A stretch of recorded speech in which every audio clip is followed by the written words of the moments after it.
tenemos con nosotros a uno de los grandes expertos en el desarrollo de la Biblia hebrea, el profesor Thomas Christian Römer. El profesor Römer nació en 1955 en Mannheim, República Federal de Alemania, y desarrolló sus estudios en Heidelberg, Tübingen y París. Actualmente es profesor titular de Biblia hebrea de la Universidad de Lausanne y desde 2007 ocupa la cátedra Milieu Biblique, medios bíblicos o entornos bíblicos, en el Collège de France. La Universidad Bíblica Latinoamericana se siente profundamente honrada de recibirle, y para esta visita nos hemos dado a la tarea no solo de organizar estas conferencias, sino también de traducir y publicar una serie de artículos inéditos atinentes al tema que se desarrollará en este ciclo de conferencias. Dicha publicación es el resultado de un arduo trabajo que ustedes pueden adquirir como libro inédito en castellano. Quisiera hacer una salvedad acá. La venta ha sido magnífica, incluso antes de que saliera. Por lo tanto, y a pesar de haber hecho 2 pedidos ya a Amazon, que es quien nos distribuye los textos, tenemos pocos ejemplares en este momento. Si alguien quiere adquirirlo y no lo logra antes de que se terminen, solamente pediríamos hacer el pago previo para hacer el encargo, y en 2 semanas estarían ya acá los textos para que tengan el libro en sus manos. Finalmente, quisiera agradecerle la gentileza y la amabilidad al profesor Thomas Römer, no solamente por los derechos para traducir los textos mencionados, sino por su calidad humana y su cercanía. Algunos detalles importantes: les pedimos por gentileza apagar en los celulares o ponerlos en mute, ¿verdad? Y también la dinámica será de exposición. Luego tendremos un espacio para preguntas y comentarios al final. Nos sentimos muy honrados de tenerlo acá. Je voudrais vous remercier pour partager avec nous et pour être ici parmi nous, pour votre gentillesse, amabilité. Nous sommes très honorés de vous accueillir.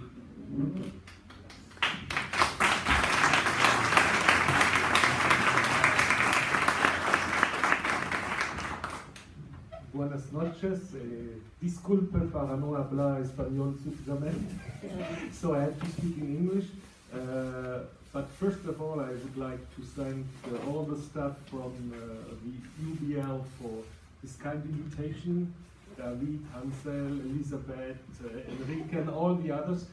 It's very pleasure to be here. I have been to Nicaragua, I've been to Mexico, but this is my first time to Costa Rica. And I enjoy very much being with you. So I guess I will better stand, because otherwise it's difficult to see you and you see me. Maybe it's not important, but I think maybe it's better. Buenas noches, muchas gracias por estar acá. Primero que todo quiero disculparme por no poder dar esta charla en español. Segundo, quiero dar un agradecimiento a la escuela que me ha recibido, especialmente al equipo de Biblia. Es un placer, como digo, estar acá, y creo que al ver una audiencia tan amplia, mejor voy a ponerme de pie para que ustedes me puedan ver y yo pueda verles a ustedes. And you can tell them there's also some space so people don't need to stand. También tenemos 2 asientos por acá vacíos todavía, por si hay algunas personas que no han podido encontrar lugar.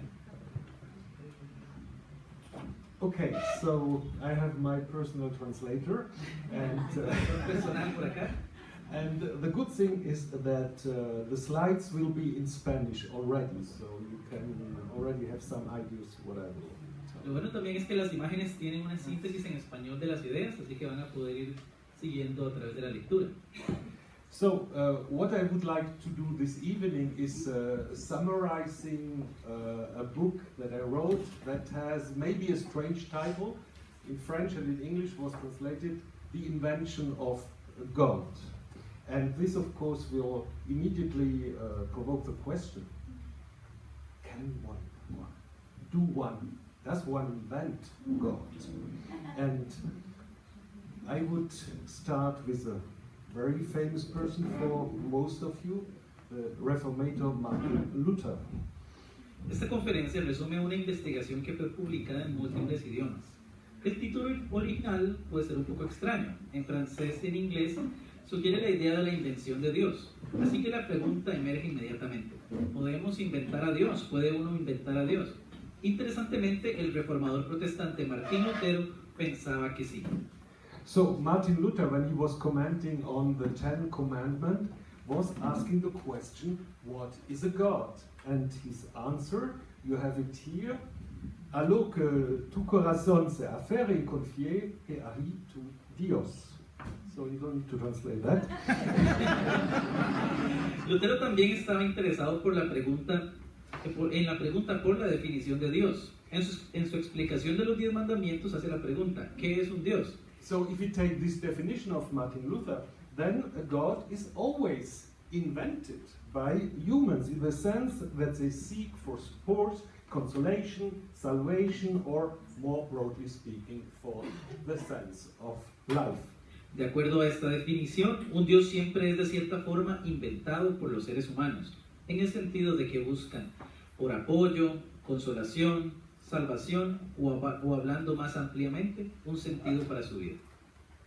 So of course when we say invention of God, we don't think that there were some Bedouins sitting around a campfire or some scribes in the Temple of Jerusalem and saying, hey, let's invent God.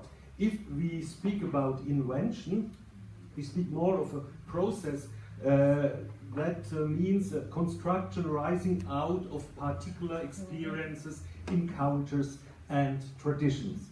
Cuando hablamos entonces de la invención de Dios, no deberíamos imaginar ni que un día un grupo de beduinos se sentó en torno a una fogata para crearse un Dios, ni que algunos escribas en el templo, mucho tiempo después, se sacaron al Dios de Israel fuera de debajo de la manga, por decirlo así, para ser su Dios tutelar. Más bien, esta invención debería ser comprendida como una construcción progresiva que se levanta desde un encuentro particular y una tradición. So that means that this invention, this tradition, can be challenged by different historical events that may disturb or question the traditional view of God. And this may allow something new and unexpected to emerge. If then we try to understand the discourse about this God, it's interesting to see how it developed and how eventually this God became the one God. And in doing that, we can observe a kind of collective invention, a process in which the conception of God was continually changed, revised in the light of particularly changing social and historical contexts. Esta tradición es posteriormente desafiada por eventos históricos que cuestionan la visión tradicional de Dios, permitiendo que emerja algo nuevo e inesperado. Si intentamos comprender cómo se desarrolló el discurso sobre Dios y cómo él llegó a ser eventualmente el Dios único, podemos observar un tipo de invención colectiva, un proceso en el cual la concepción continuamente revisada a la luz de contextos sociales e históricos particulares. So let's start with a very simple observation. In the religious landscape of humanity, Judaism is figuring as the most ancient monotheistic religion. It proclaims there's only one God, but in the same time this one God is also the particular God of the people of Israel and the God of the whole universe. And this idea of a single, unique God was then taken over by Christianity and later also by the Islam, who both took over the same idea, but changed it in different directions. En el panorama religioso de la humanidad, el judaísmo figura como la más antigua de las religiones monoteístas. Proclama que solo hay un Dios, quien al mismo tiempo es también el Dios particular del pueblo de Israel, y además el Dios de todo el universo. La idea de un solo y único Dios fue tomada y propagada por el mundo a través del cristianismo y el islam, cada una de estas modelando la concepción original de Dios a su propia manera. So, if we read the Jewish and the Christian Bible, in a little quick way, we got the impression, even in the Quran, we got the impression that this God was always present and that he is unique. After all, he is creator of the heavens and earth.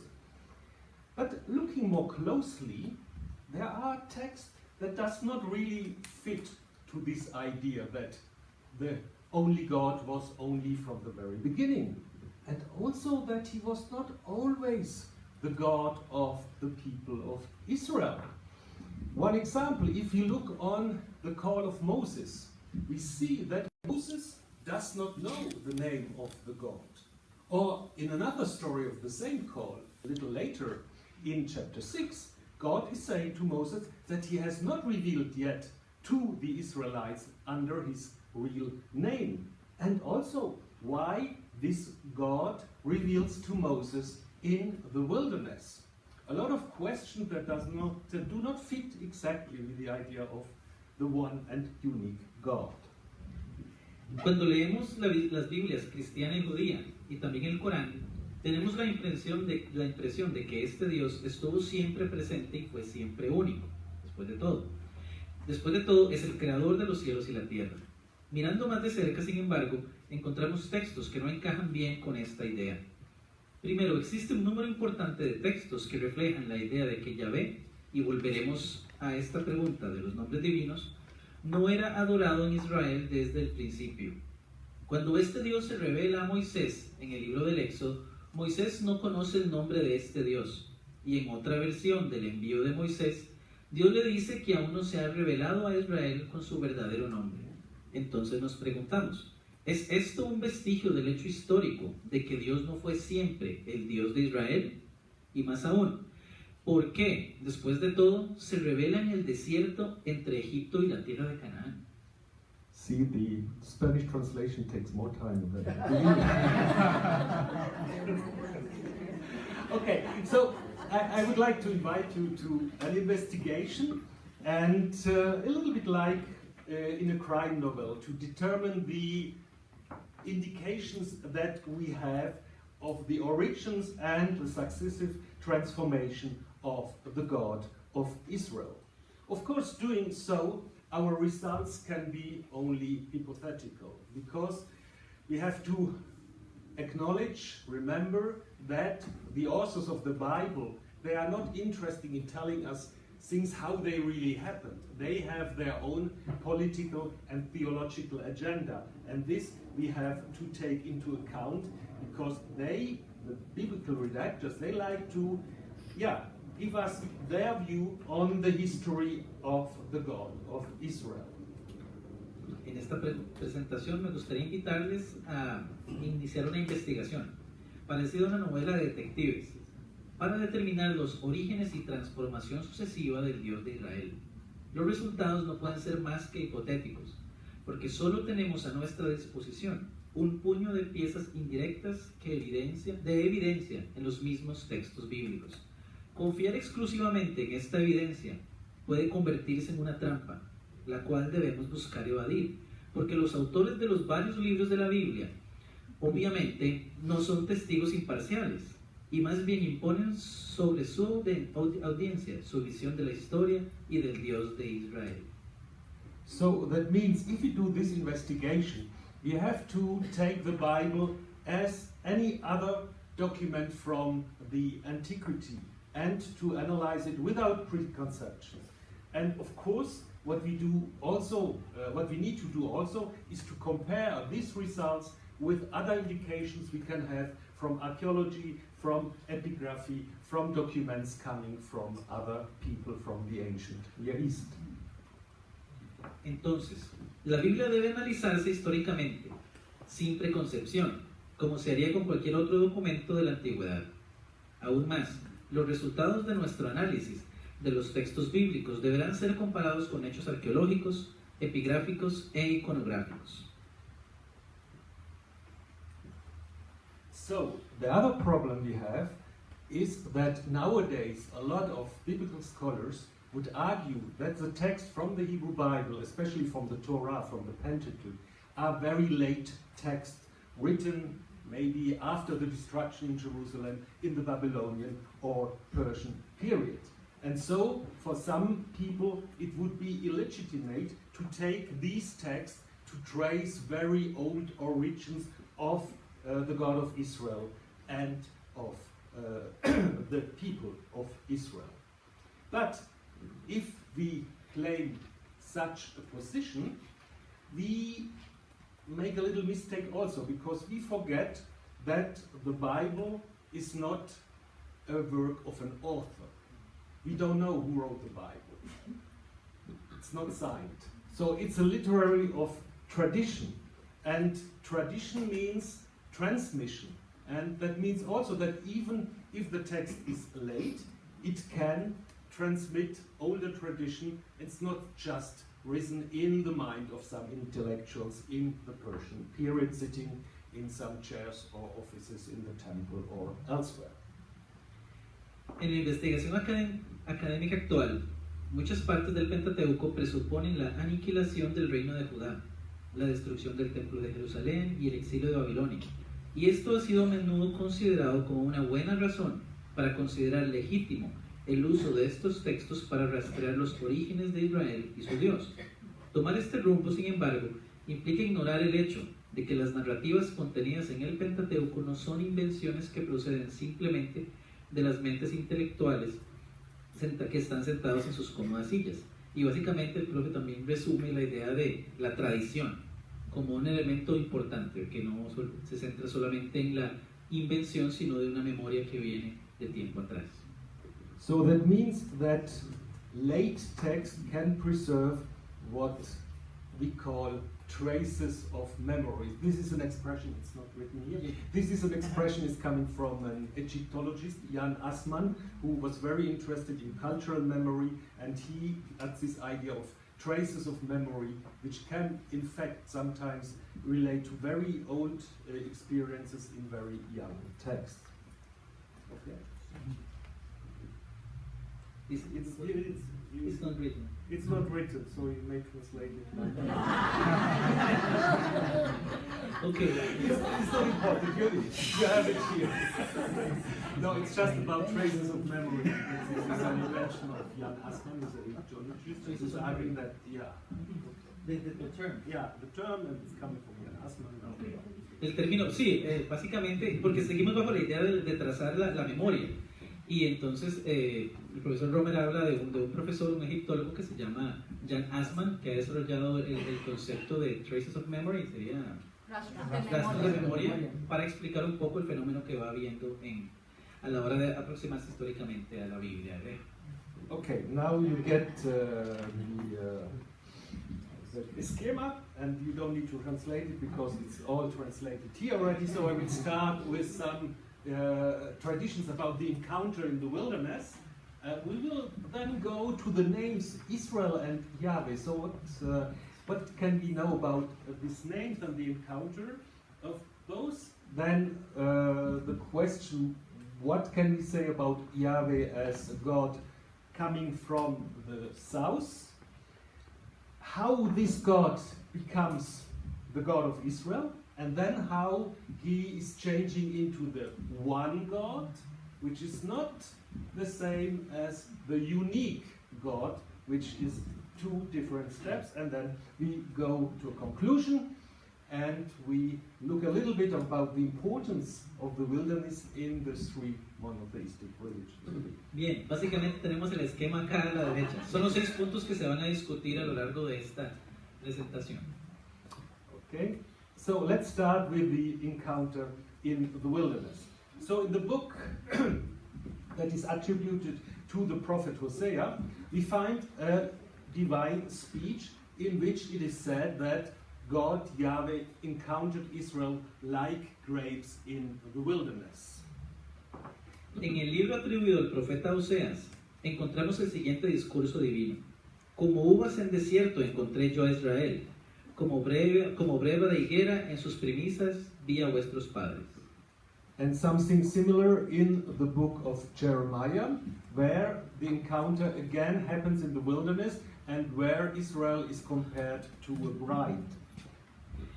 De acuerdo a este oráculo, la relación entre Yahvé y los antepasados de Israel empezó en el desierto, Una aseveración similar ocurre en el segundo capítulo del libro de Jeremías.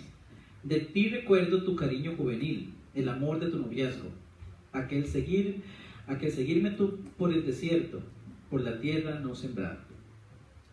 So what we have here is that in both oracles, the idea is that the time in the wilderness was a time of a harmonious relation between Yahweh and Israel, and the problem arose in the land when Israel was seduced by other gods. Or as a biblical scholar, Robert Carroll, puts it, the honeymoon was wonderful, but the marriage a complete failure. And in the book of Exodus, again, we are back in the wilderness because Moses gets his revelation when he is shepherding in the country of Madian, and it's said that he's got lost in the wilderness.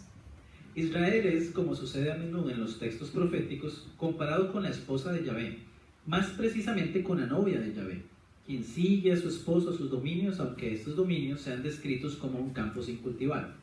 Este oráculo insiste en la idea de que el tiempo en el desierto fue un tiempo de una relación armoniosa entre Yahvé e Israel. El problema inició en la tierra, cuando Israel fue seducido por otros dioses. O como el biblista Robert Carroll sugiere, la luna de miel fue fantástica, pero el matrimonio un completo fracaso. En el libro del Éxodo, el primer encuentro de Moisés con el Dios que le comisionará para librar a los hebreos de la opresión egipcia sucede en una montaña divina, localizada en el desierto, próximo a la tierra de Madián. So these observations have brought in the 19th century, in the beginning of the 20th century, the idea to many scholars that the wilderness is monotheistic. This was said, for instance, by Ernest Renaud. He was a professor in the Collège de France, and he said the desert is monotheistic, thinking that the origins of biblical monotheism should be found in the wilderness. A finales del siglo XIX y principios del siglo XX, muchos estudiosos enfatizaron el rol del desierto en la experiencia religiosa de los israelitas y de su encuentro con Dios. En su Historia del Pueblo de Israel, Ernest Renan, profesor del Collège de France, asevera claramente que, abro comillas, el desierto es monoteísta, cierro comillas, pensando que los orígenes del monoteísmo bíblico deben ser buscados en el desierto. So this romantic view was rightly criticized by many scholars who said that most texts of the wilderness are late texts and that we cannot use them to say monotheism rises in the wilderness, but still it is important to understand why the texts in the Hebrew Bible are so much putting emphasis on the relation between Yahweh and Israel starting in the wilderness, and also why they emphasize that this relation is not an original one. Esta visión bastante romántica del desierto fue acertadamente criticada por biblistas de generaciones venideras, cuyo interés se movió hacia un análisis más literario de las narrativas del desierto en el Pentateuco. Sin embargo, la importancia del desierto en los textos bíblicos es intrigante y es difícil de explicar únicamente como una invención literaria. Es claro que la relación entre Yahvé e Israel no es original. Esto puede demostrarse a través de una simple observación. Yes, this very simple observation is the name of Israel. The name of Israel contains a theophoric element, a name of a god, which is El.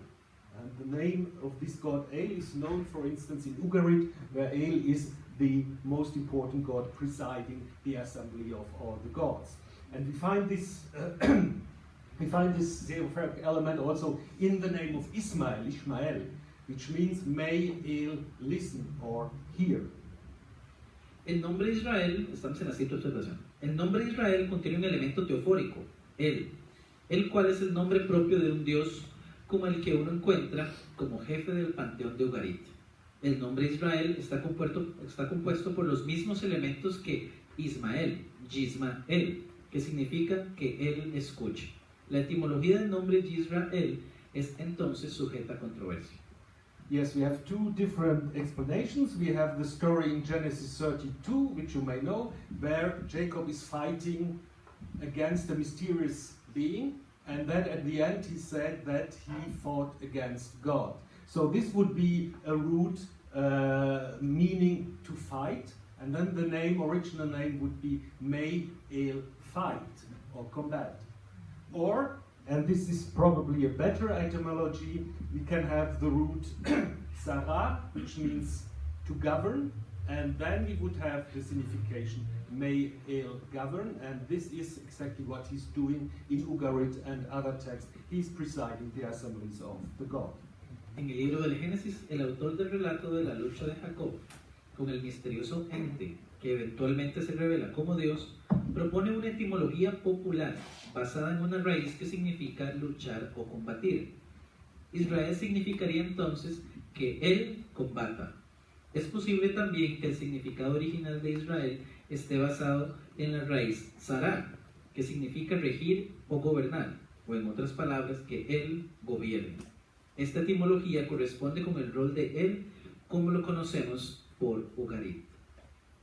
So let's go a little bit further and see that outside the Bible, the first undisputed mention of the name of Israel appears in this stela from the pharaoh Meneptah, where he tells about his victories in the ancient Near East. And the part of the text that is of interest for us, I think I don't read it in English, you can read it immediately in Spanish maybe, so we save some time. Fuera de la Biblia, la primera y casi indiscutible mención del nombre de Israel se da en la estela del faraón Meneptah, datada entre el año 1210 y 1205 antes de la era común. Esta estela de granito cuenta las victorias del rey de Egipto en una campaña de Levante. Parte del texto dice: Tenehú, entre paréntesis Libia, se ha convertido en ruinas. Hati ha sido pacificada. Canaán ha sido saqueada totalmente. Geser ha sido capturada. Yanoam no existe más. Israel ha sido destruida. Su semilla no existe más. Hurru, entre paréntesis Siria, se ha convertido en una viuda a causa de Egipto.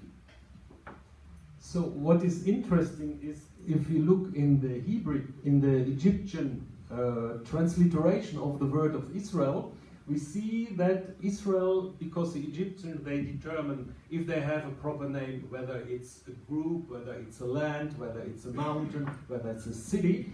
And we have here a man and a woman sitting, so it's not a state yet. And we have these three vertical, what's the name? Strokes or lines, indicating that this is a plural. So this indicates that the name Israel here is a definite group rather than a region or a locality. Bien, al ver el nombre acá en egipcio, primero debemos notar que contiene un determinativo que consiste en un hombre y en una mujer. Luego, tres trazos verticales que indican que es plural. Esto nos dice que el nombre es de un grupo definido en vez de una región o una localidad. And this group seems to be located in the mountain of Ephraim, that is the region where Saul will found his kingdom. So if you follow the geographic indications in the Meneptah stela. In any case, Israel has to be here a group that is sufficiently important that Pharaoh is mentioning in order to celebrate his victory. And what is interesting also is that the mention here of Israel is in no way suggesting an exodus or coming from an Egypt. It's a group living there in an autochthonous way. So nothing about a possible provenance of this group outside Palestine. Este grupo parece estar localizado en las montañas de Efraín, la región en donde Saúl fundará su reino. Aquí recordamos las referencias de la estela de Meneptah. Israel parece haber sido un grupo conocido por nombre para los egipcios y considerado un enemigo suficientemente importante como para ser mencionado en una estela de victoria. La mención del nombre Israel en esta estela no presupone de ninguna forma un éxodo o algún tipo de emigración de este grupo desde la tierra de Egipto. Nada es mencionado sobre la posible procedencia de este grupo fuera de Palestina. So Effie has already seen the name of Israel indicates a worship of the god El. Otherwise, if Israel would have worshipped Yahweh, the God of Israel, all the time, it could have called himself Yisrayahu, not Israel, like the prophet Jeremiah, which is Yirmiyahu. And so the question is where and how Israel met Yahweh and where this encounter took place. Or, the first question we have to answer, where does Yahweh come from? Como hemos visto, el nombre de Israel indica que sus miembros sostenían culto al Dios El, Dios en jefe del panteón cananeo. Si Israel hubiese adorado a Yahvé desde el inicio, su nombre sería probablemente Yisrayahu o Yirme Yehu, como Jeremías y otros nombres. Esto suscita la pregunta de cómo Israel conoció a Yahvé y dónde ocurrió dicho encuentro, o poniendo el tema de forma distinta, de dónde viene Yahvé. So we have different indications. We have indications from the Bible, which where I will start, and then we have indications from outside the Bible. The first indication we have in the Bible is the Song of Deborah in Judges 5, which is always considered to be one of the oldest texts of the whole Hebrew Bible. And in this text, Yahweh's origin are from Seir, which is parallel with Edom. So here we are already in the south. Tenemos indicaciones dentro de la Biblia y fuera de la Biblia, así que vamos a iniciar con la evidencia bíblica. El llamado Canto de Débora, en Jueces 5, celebra una victoria militar de las tribus yavistas en contra de los cananeos. Es un texto compuesto cuyo original es usualmente considerado uno de los más antiguos de la Biblia hebrea. Aquí se lee: Yahvé, cuando tú saliste de Seir, cuando avanzabas desde las estepas de Edom, tembló la tierra, fluyeron los cielos y hasta las nubes se deshicieron en torrentes. Se diluyeron las montañas delante del Señor, el del Sinaí delante de Yahvé, el Dios de Israel. De acuerdo a este texto, el origen de Yahvé debe situarse en Seir, que se compara con Edom. A similar case we have in Psalm 68, which probably depends on Judges 5, where we have now, instead of Seir, we have the wilderness, and we have the idea that Yahweh is the one from Sinai. Tenemos otro texto del Salmo 68 que parece depender de Jueces 5 y que reemplaza estas indicaciones con una palabra más rara y general, significando desierto o tierra inhóspita. Por ejemplo, cuando saliste, oh Dios, al frente de tu pueblo, cuando a través del desierto marchaste, la tierra se estremeció, los cielos se vaciaron delante de Dios, el Dios de Sinaí, delante de Dios, el Dios de Israel. So both texts share a strange expression, which literally translated means Yahweh, he is Sinai. So Sinai would be almost another name for Yahweh. So is it possible that Yahweh originally was a place name, the name of a mountain, and then by extension the name of the God who was living there? And one may even speculate whether the Hebrew Ze, Sinai, is something as another name for Yahweh.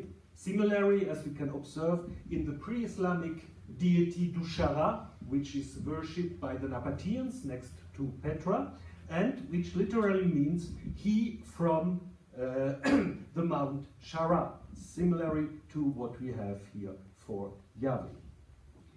Ambos textos comparten una expresión extraña, la cual traducida literalmente significa Yahvé, él es Sinaí.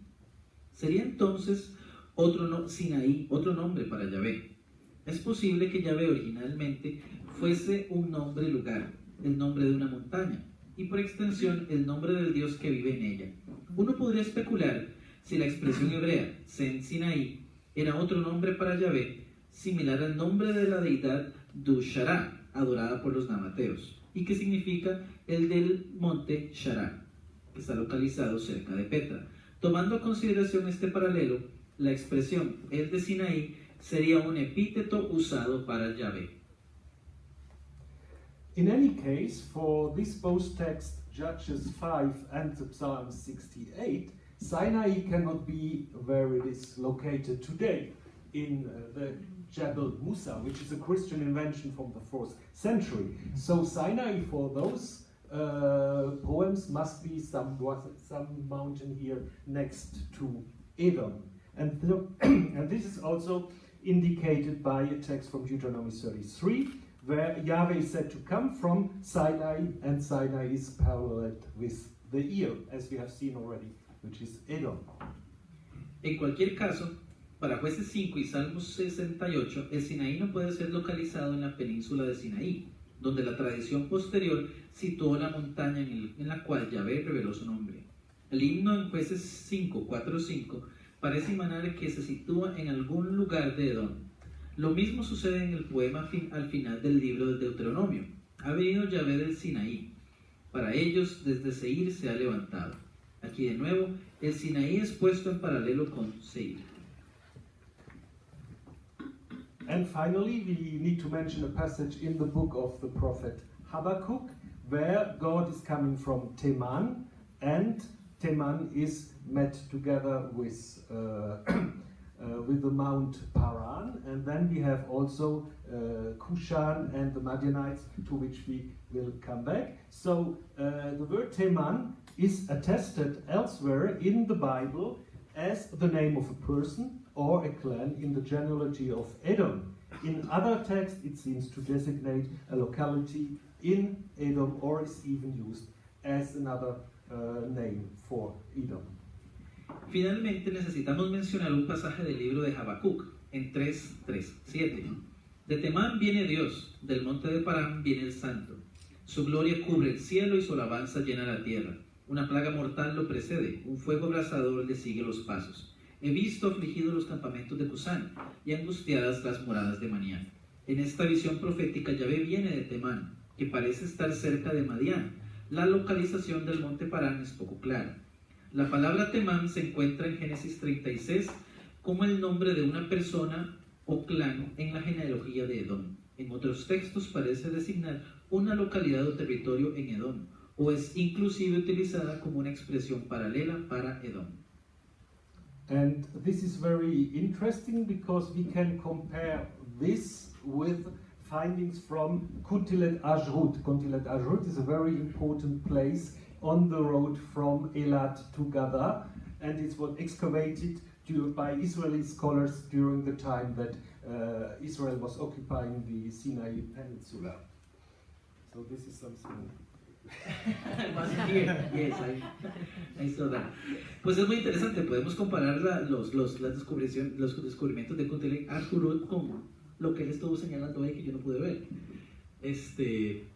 On the road from Gaza to Elat, from Elat to Gaza. Okay, el camino de Elat a Gaza, básicamente, los descubrimientos. Okay, that's fine. And in Kuntilet Ajrut we have several inscriptions, and what is interesting for us now is that some of these inscriptions are speaking of a Yahweh from Samaria, from the northern kingdom, and a Yahweh from Teman, which can mean again either the south or Edom. And that's very interesting because these inscriptions can be dated to the 8th century before the Christian era.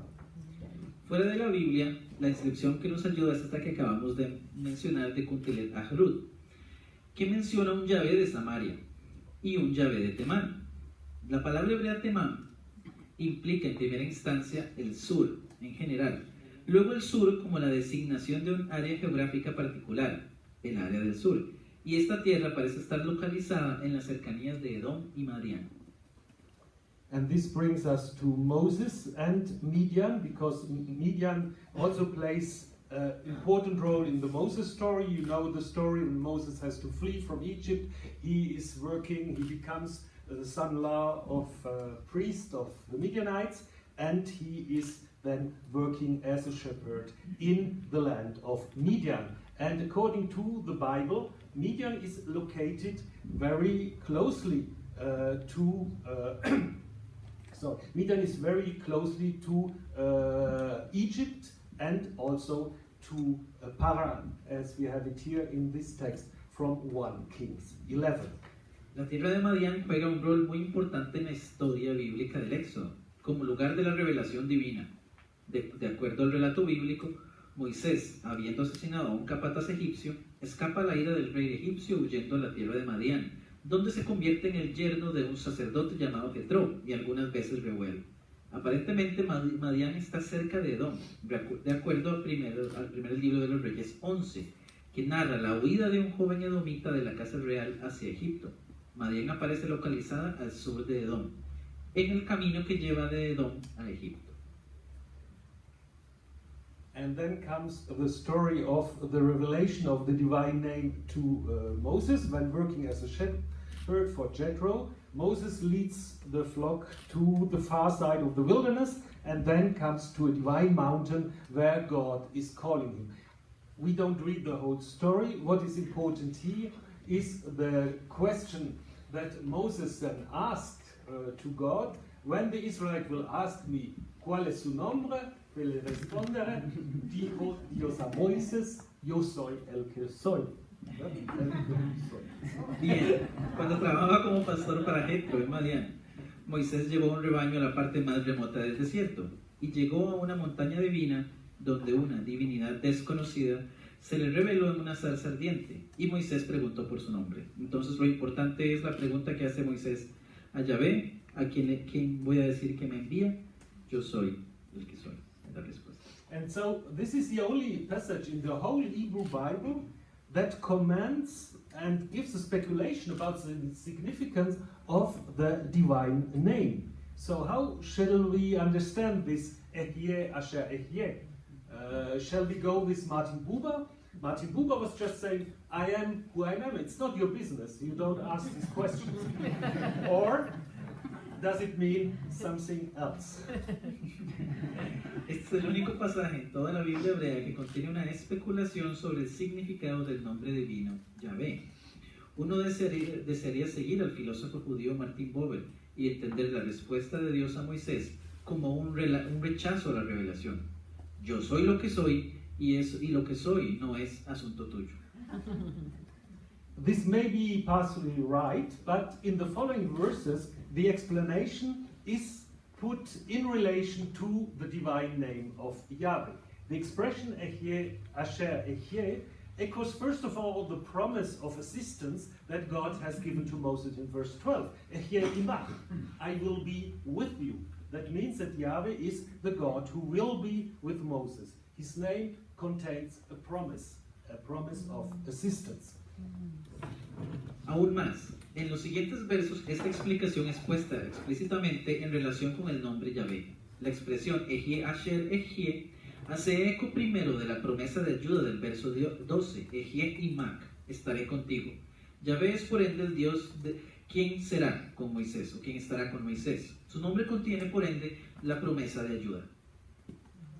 In addition, Ehyeh may also refer to the pronunciation, because it's difficult to know what was the original pronunciation, but it may give an indication that Yahweh was a possible pronunciation, because Ehyeh is like Yahweh. So there must be some play on this also, and which is important now for us, is this median connection with the revelation. Because such a median connection of Moses can hardly be an invention, especially because in late text the Midianites are considered to be one of Israel's worst enemies. Además, Ehyeh también refiere a la pronunciación del nombre Yahvé, y abriendo paréntesis, debemos saber que es difícil conocer la pronunciación original. Continuamos. Pues las formas verbales suenan muy similar a Yahvé. En cualquier caso, esta revelación del nombre divino está relacionado cercanamente a Moisés en su viaje hacia Madián. Esta conexión de Moisés con Madián difícilmente sería una invención, especialmente porque en textos tardíos los madianitas están presentes como los peores enemigos de Israel. The motive of Yahweh residing on the mountain in the wilderness also appears in some places of the Exodus narrative. I will change a little bit what is written. So if you look on the Exodus narrative, it's very intriguing, because the Exodus normally is about that Pharaoh should leave Israel departing from the land. But some texts are suggesting that the Israelites don't really want to depart. They want some religious vacations, just in order to go 3 days in order to offer their God, who is residing on a mountain somewhere in the wilderness, as we have it here in Exodus 5. and so I go back, and this passage presupposes that the God of the Hebrews, who's residing in the wilderness, is, yeah, you can visit him from Egypt on a 3-day journey. Okay. El motivo de un Yahvé que reside en una montaña en el desierto aparece también en otros lugares de la narrativa bíblica. Y entonces lo que nos pide acá es considerar un poco la narrativa bíblica. Usualmente tenemos la idea de que la petición al faraón o al rey de Egipto es que deje ir al pueblo. Pero tal vez, algunos textos parecen sugerir que lo que quiere el pueblo básicamente es tomarse unos días de vacaciones para ir a celebrar a Yahvé en el desierto. De acuerdo con la narrativa principal, Moisés y Aarón son enviados a sacar a los hebreos de Egipto y a llevarlos a la tierra prometida. En algunos pasajes, sin embargo, uno tiene la impresión de que las negociaciones con Faraón quieren básicamente esto, unos días para adorar a Yahvé. Esto es, por ejemplo, lo que pasa en el capítulo 5, cuando los israelitas preguntan al Faraón: déjanos ir 3 días al desierto a sacrificar a nuestro Dios. Este pasaje presume que el Dios de los hebreos reside en el desierto, en un viaje de 3 días lejos del delta de Egipto, que podría calzar muy bien con la locación madianita edomita. Aún más, Yahvé es presentado como un Dios peligroso que controla la plaga del desierto como una deidad. And also we change a little bit. So, and there's another strange story, which is in Exodus 18, where Moses meets his father-in-law on the mountain of God. And this story, it's very strange because it stands before the revelation on Sinai, another mountain. And the commentators were always very much intrigued about this. And this again maybe can preserve a contribution Madianite to the worship of Yahweh, because it looks like as if Jethro, so the father of Moses, is, I like this little music playing there. So it looks like as if Jethro is the one who is initiating the sacrifice to Yahweh. So this gives the impression that maybe here we have still the idea that Yahweh was introduced to the Israelites by the Madianites. La montaña divina aparece de nuevo luego de que los israelitas salen de Egipto. Un texto interesante es Éxodo 18, que para el profesor Römer acá es muy curioso porque está junto a otro texto que habla de la revelación en el Sinaí. Tenemos 2 relatos de montañas. En el 18 se nos dice que Moisés está acampando en el desierto, la montaña de Dios, donde recibió la visita de su suegro y sacerdote madianita. Este relato extraño preserva aparentemente alguna memoria de una contribución madianita al culto de Yahvé, que era simplemente imposible de ignorar. El lector debe asumir que la montaña de Dios se localiza en territorio madianita y que Jetro estaba ahí para saludar a Moisés cuando se acercó. Y no solo eso, porque se agrega que parecería y deberíamos pensar que Jetro aquí es el que inicia y sugiere una adoración a Yahvé por parte de Moisés. So, we can maybe assume that the priest of Madian was a priest of Yahweh.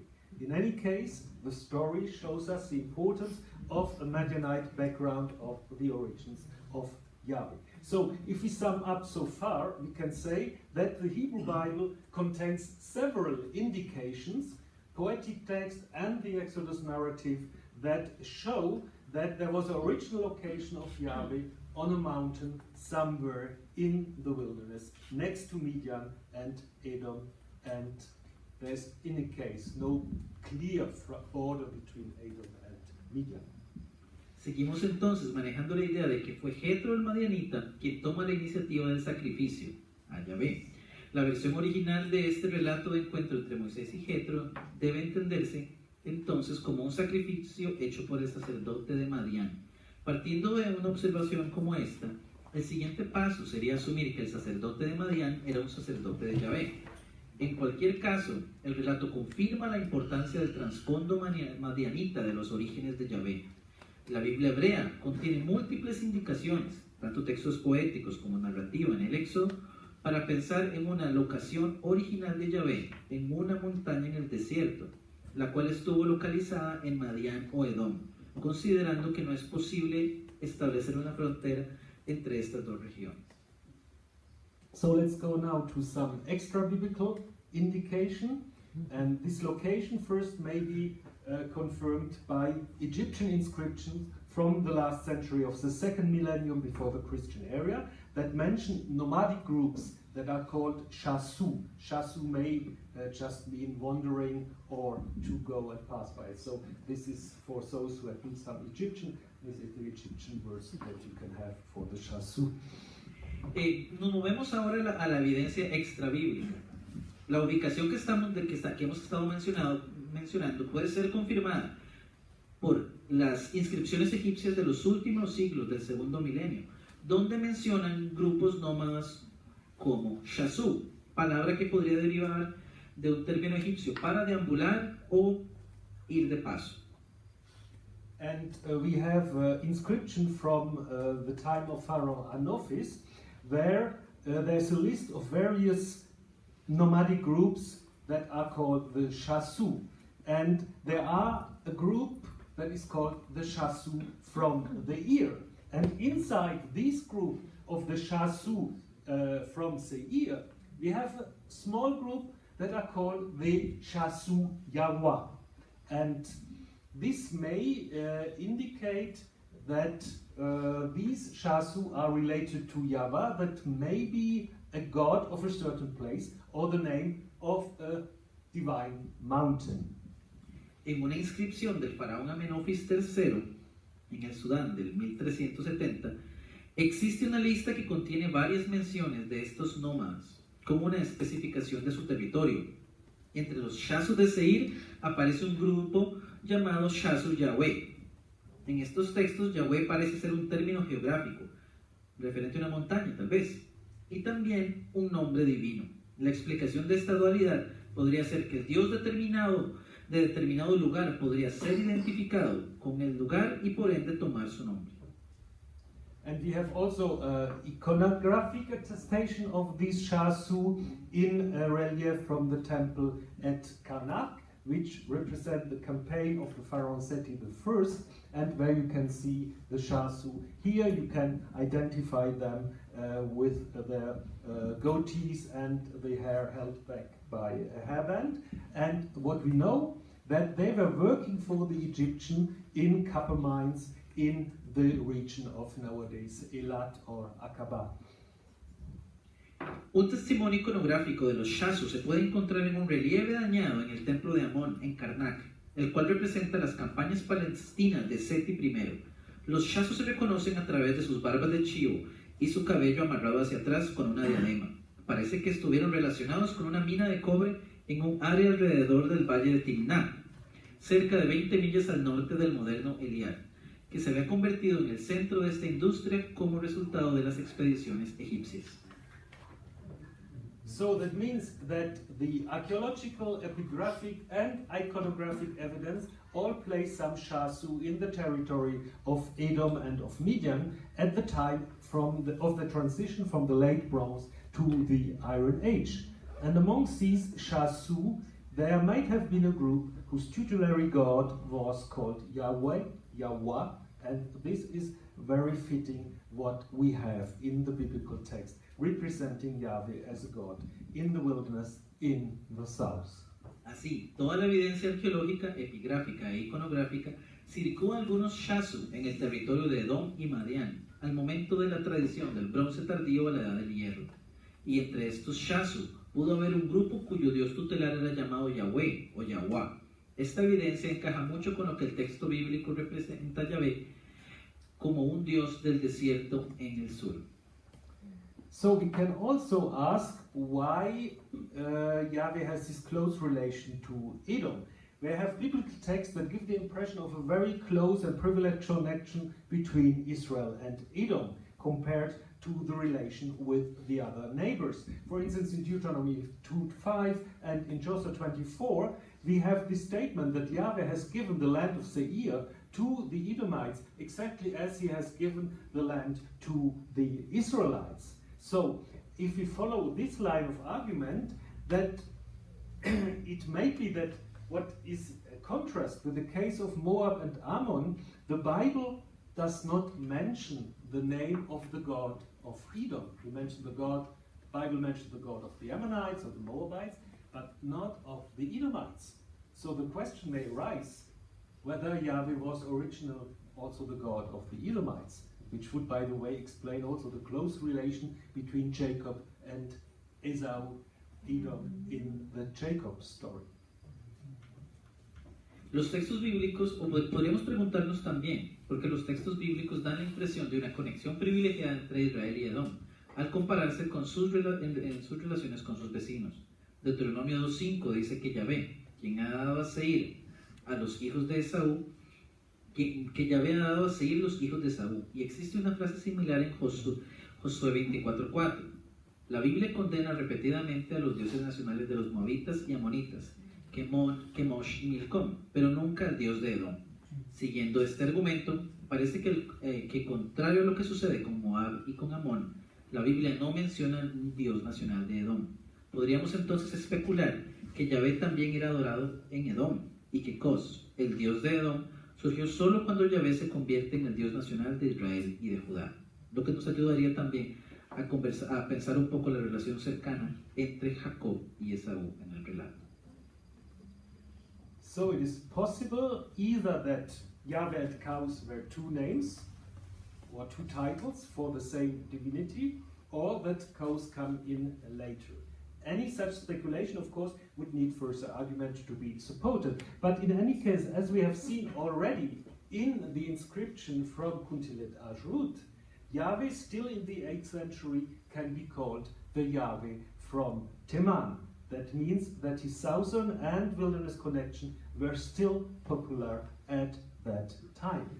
También es posible que Yahvé y Kosh eran dos nombres, o mejor dicho, dos títulos para la misma divinidad.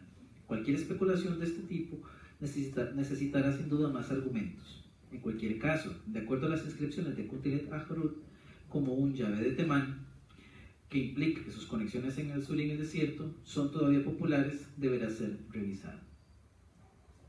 So how then Yahweh becomes the God of Israel?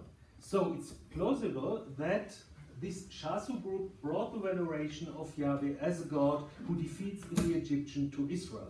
Of course, it's difficult to reconstruct exactly the historical context, but we may have an allusion to this encounter in Deuteronomy 33, where we have a meeting of the chiefs of the people of Yahweh probably, that encounter the tribes of Israel.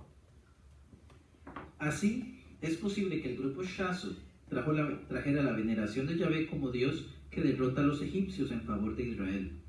En todo caso, la reconstrucción de esto a nivel histórico es básicamente imposible. Una alusión a este encuentro puede encontrarse tal vez en el poema de Deuteronomio 33:2-5, donde hablamos de la reunión del pueblo con un grupo llamado Israel.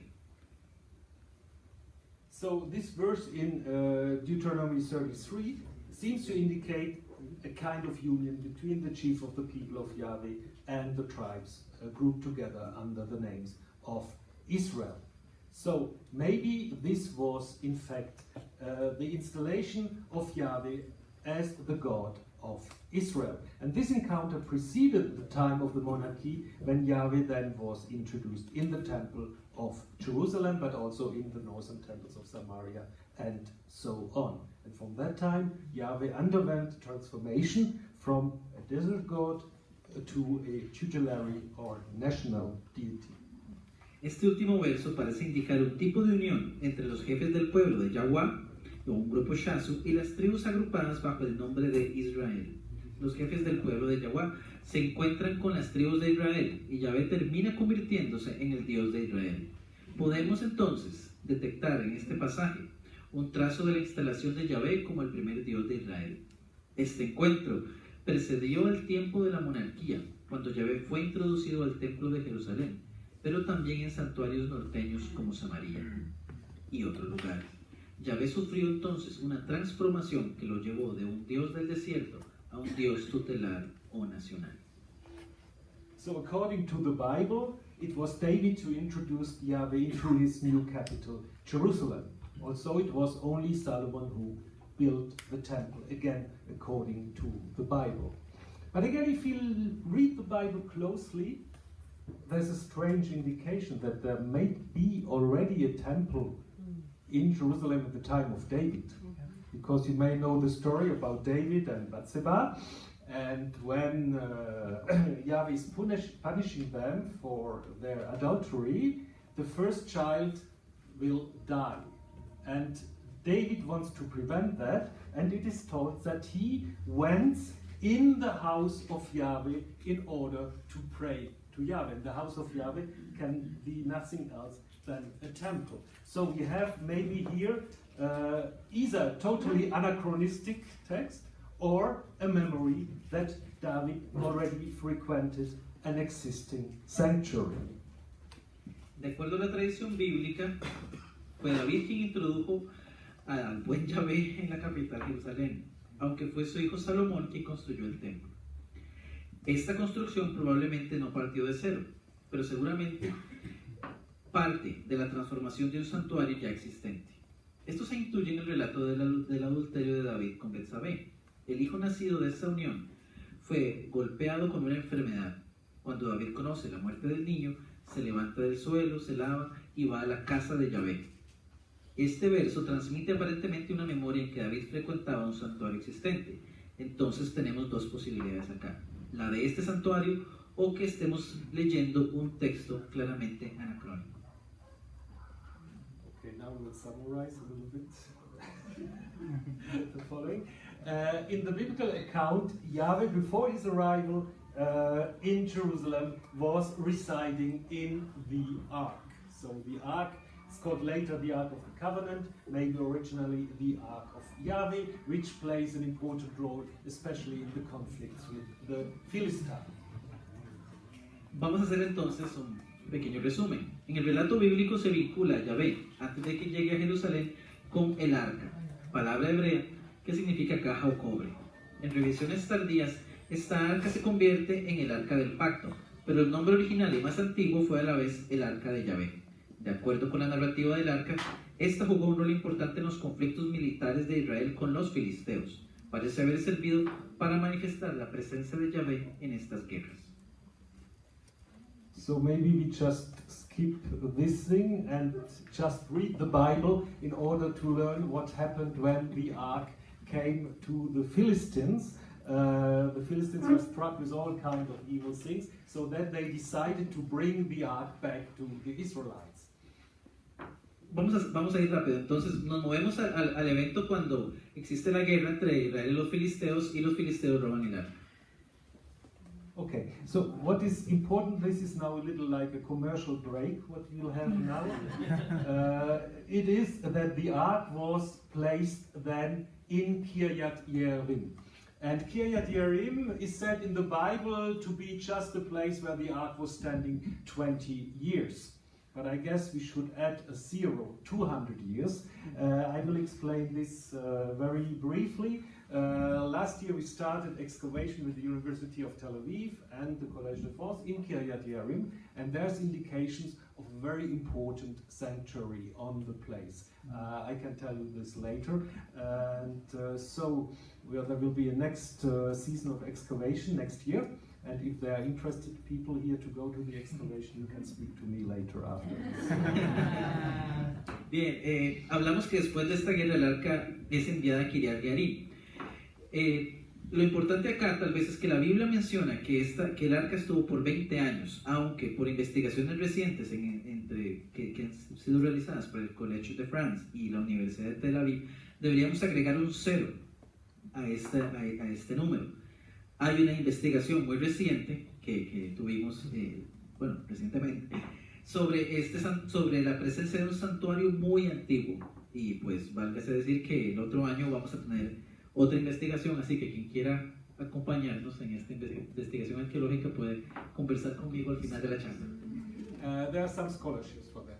Hay algunas becas para beca para arqueología, aproveche. But what is interesting, this is another topic, but what is interesting is that one can observe, thanks to archaeology, that we have much more sanctuaries related to Yahweh than the Bible will tell us. So there's something of silencing going on in the Bible, that we have indications for Yahweh sanctuary in Lachish, in Motzah, in very different places, but this is another story. Tal vez lo interesante es que a partir de excavaciones como estas podemos darnos cuenta que hay más, que podemos hallar presencia más antigua de Yahvé, de lo que la Biblia reconoce. Entonces, pues vale la pena continuar el trabajo. So, during the time of the monarchy, Yahweh was considered to be the tutelary deity of Judah and Israel. In Israel, apparently, he was worshipped very similarly to Baal in Ugarit, in the form of a bovine statue, as you can see already in the story of 1 Kings 12, Jeroboam installing 2 bovine statues in Bethel and Dan, and also in the critique of the book of Hosea, which is speaking about the calf of Samaria that will be broken into pieces. Durante el tiempo de la monarquía, Yahvé era considerado como el Dios, como la deidad tutelar de Judá e Israel. En Israel fue adorado similarmente al Baal de Ugarit y representado por una estatua bovina, como podemos ver por el relato del primer libro de los Reyes, capítulo 12, a través del santuario que instaura Jeroboam, o también a través de las críticas que hace el libro de Oseas. In Jerusalem and maybe in Judah, Yahweh was worshipped more as a El, as a type of the god El, sitting on a throne, such as what can also check in the vision of Isaiah in chapter 6 of the book of Isaiah. And it's plausible, but this is very much disputed, that there was also a statue of Yahweh in the Temple of Jerusalem. But again, this would be more further development. In any case, during the time of the 2 monarchies, Yahweh was considered to be Israel's and Judah's God, as Chemosh was the god of the Moabites and Milcom was the god of the Ammonites. Also, tutelary deity, Yahweh was probably associated to a goddess, Asherah, or the Queen of Heaven, but this will be the topic for tomorrow. And what is interesting still is that the author of chapter 2 of Jeremiah also shows that there were different deities that were worshipped in this time, because he's saying, as much as you have cities, you have gods. En Judá, en Jerusalén, especialmente Judá, Yahvé era adorado más como un tipo de él, sentado en un trono, como puede verse en la visión profética que se encuentra en el capítulo 6 de Isaías. Es posible que hubiese una estatua de Yahvé en el templo de Jerusalén, pero es un asunto que continúa siendo altamente debatido. En cualquier caso, durante el tiempo de los reyes, Yahvé fue considerado como el Dios de Israel y Judá, como Chemosh lo era de Moab y Milcom de los amonitas. Aunque era una divinidad tutelar, Yahvé no fue el único Dios adorado en Israel y Judá. Él estaba asociado a una divinidad femenina llamada Asherah, o la reina del cielo. El oráculo de Jeremías en 2 nos permite ver esto al acusar la presencia de muchos dioses en el templo. Tienes tantos dioses, oh Judá, como pueblos. La transformación de Yahvé en un Dios único y singular solo inicia a partir del siglo 7, antes de la era común. So that brings us to the question, how Yahweh will be transformed in the one God. And this is related, as I said in the beginning, to political events. After the Assyrians were destroying Samaria in 722 and integrated the territory of the former northern kingdom into the Assyrian Empire, the kingdom of Judah became the only Yahwistic monarchy. And from this period on, Judah began to claim the name of Israel, to be the true Israel, and thus also the heritage of the former kingdom of the north. And it's also important, again, we need to look at archaeology, that after the event of 722, Jerusalem for the first time became an important city. And this is related to a problem or to a phenomenon which is also very important nowadays, is the arrival of refugees from the north that had to be integrated into the city of Jerusalem. Luego de que se nos viene entonces la pregunta de cómo se convierte Yahvé en el Dios, con mayúscula y luego en el Dios único. Luego de que los asirios destruyesen Samaria en 722 e integraran el territorio del antiguo reino de Israel en el imperio asirio, el reino de Judá se convierte en la única monarquía yavista. Por este periodo, Judá empezó a reclamar el nombre de Israel y junto a este, su herencia. Los eventos del 722 tuvieron un impacto significativo en la demografía de Jerusalén, como vemos por ejemplo en la actualidad. Ciudades que van creciendo por las razones obligadas de la migración, básicamente por refugiados. En el caso de Jerusalén, refugiados de la ciudad del reino de Israel en el norte. So in a few decades, Jerusalem grew in a very spectacular way. And that means that we have democratic changes. You can look also in the book of Kings, where the prophet, this is not, where the prophetess Huldah is said to live in the new quarters of Jerusalem. So they had to build new quarters of Jerusalem. And also in a political and economical ways, the structure changed. The traditional system of agriculture economy founded on the clan was increasingly challenged by the centralization of the power of a state. The Judean administration then underwent significant changes and developments in the 8th century and was progressively professionalized and reflecting in this the city's growing size. En pocas décadas, la ciudad de Jerusalén creció de manera espectacular. El cambio demográfico trajo consigo una reorganización de las estructuras políticas del reino. El sistema tradicional de una economía puramente agrícola, fundamentada en el clan, fue desafiada por el poder centralizado del Estado. La administración judía sufrió desarrollos significativos en el siglo VIII y fue profesionalizada progresivamente, lo que se reflejó en el tamaño de la ciudad. King Josiah arrived on the throne when the Assyrian Empire became weaker and there was a vacuum of power, and this is probably the reason that the king, or more his counselors, you have to remember the king was 8 years when he started to reign, so it was probably more his counselor that undertook a political and religious reform. And the main idea of this reform was to reflect the importance of Jerusalem and to show this importance by making Yahweh the only God worshipped in Jerusalem exclusively, which becomes the only legitimate sanctuary for the Yahwistic worship.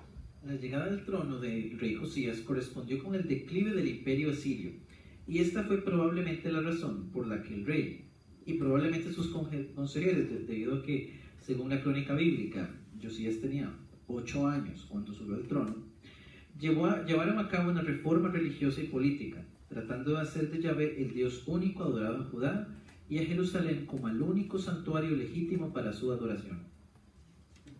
This story is told in 2 Kings 22:23, according to which there was a book that was found in the temple during restoration. That was probably not exactly the case, but what was the case? That the book of Deuteronomy was indeed written in its first edition in order to promote the ideas of this centralization politics that we have in the book of Kings 22 and 23. Esta ideología provocó el cierre de santuarios yavistas y, de acuerdo con la narrativa de Segundo de Reyes 23, la destrucción del templo de Betel.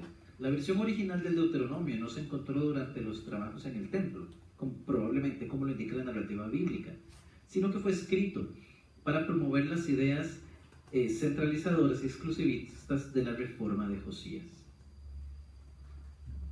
The original Deuteronomy opened with what is called today the Shema Yisrael, and this is in chapter 6, and according to this Shema Yisrael, we can translate it in 2 phrases. Hear Israel, Yahweh is our God, Yahweh is one. And these 2 assertions are perfectly understandable in the reform, the context of the reform of Josiah. Yahweh is the only God of Israel, and he is one. What does it mean he is one? He's not anything else than the Yahweh of Jerusalem. There's no Yahweh of Samaria, There's no Yahweh of Teman, there's no Yahweh of Bethel, it's only the Yahweh of Jerusalem. La versión original del Deuteronomio abre con la afirmación que se encuentra en el capítulo 6 y que es conocida y utilizada en la práctica judía llamada Shema Israel. Esta puede ser traducida como escucha Israel, Yahvé es nuestro Dios, Yahvé es uno. Estas dos afirmaciones se comprenden fácilmente en el contexto de las reformas de Josías. Yahvé es el único Dios de Israel y es uno. Esto es, solo existe el Yahvé de Jerusalén. No hay Yahvé en Samaria, no hay Yahvé en Temán, no hay Yahvé en Betel. So the claim that Yahweh is one is not yet a monotheistic statement. Historians of religion would speak of monolatry and not of monotheism, because if you look in the book of Deuteronomy, you have very often the exhortation, don't follow other gods, don't walk after Acharei Elohim Acharim. So don't go after those gods. They are not criticized, they are criticized in a way, but their existence is not denied. They are considered as being maybe a danger for Israel, but it's not still stated that they do not exist. La afirmación de que Yahvé es uno corresponde al hecho de que solo existe un lugar donde tiene culto legítimo. Esta ideología de centralización no puede ser catalogada como monoteísmo o monoteísta, pues el libro del Deuteronomio constantemente advierte sobre el culto a otros dioses. No sigan a otros dioses, es el refrán en este texto. La existencia de estos otros dioses no se niega. El foco es prevenir a la audiencia de su adoración, pues se considerarían peligrosos. So the passage from the one God to the only God only happened several decades after the destruction of Jerusalem by the Babylonians in 587 and the deportation of the Judean upper class to Babylon. El paso del Dios Supremo a Dios Único solo se da muchas décadas después de la destrucción de Jerusalén por los babilonios en el 587 antes de la era común y la deportación de la clase alta de Judea hacia Babilonia. And this event must have produced a major crisis in the collective identity of the Judeans. The traditional political and ideological pillars of the identity of a monarchical state in the ancient Near East had collapsed. There was no king anymore, the king has been deported, the temple has been destroyed, there was no geographical identity anymore, so in a way that was the end of the state of Judah. And one way to explain the situation was to say that the gods of the Babylonian have been stronger and had defeated the national god Yahweh. Or another possible explanation was to imagine that Yahweh had abandoned his own people. And in reaction to this crisis, different groups in the Judean aristocracy tried to give answers to this crisis by producing ideologies or theologies that we have now in the Bible and that explain the fall of Judah with a theological meaning. Estos eventos han producido una crisis mayor en la identidad colectiva de los judaítas. Los pilares ideológicos y políticos tradicionales de un estado monárquico en el antiguo cercano oriente habían colapsado. No había más rey, sino que había sido deportado. El templo había sido destruido y la geografía integral de Judá estaba en riesgo por las deportaciones y la emigración voluntaria, especialmente hacia Egipto.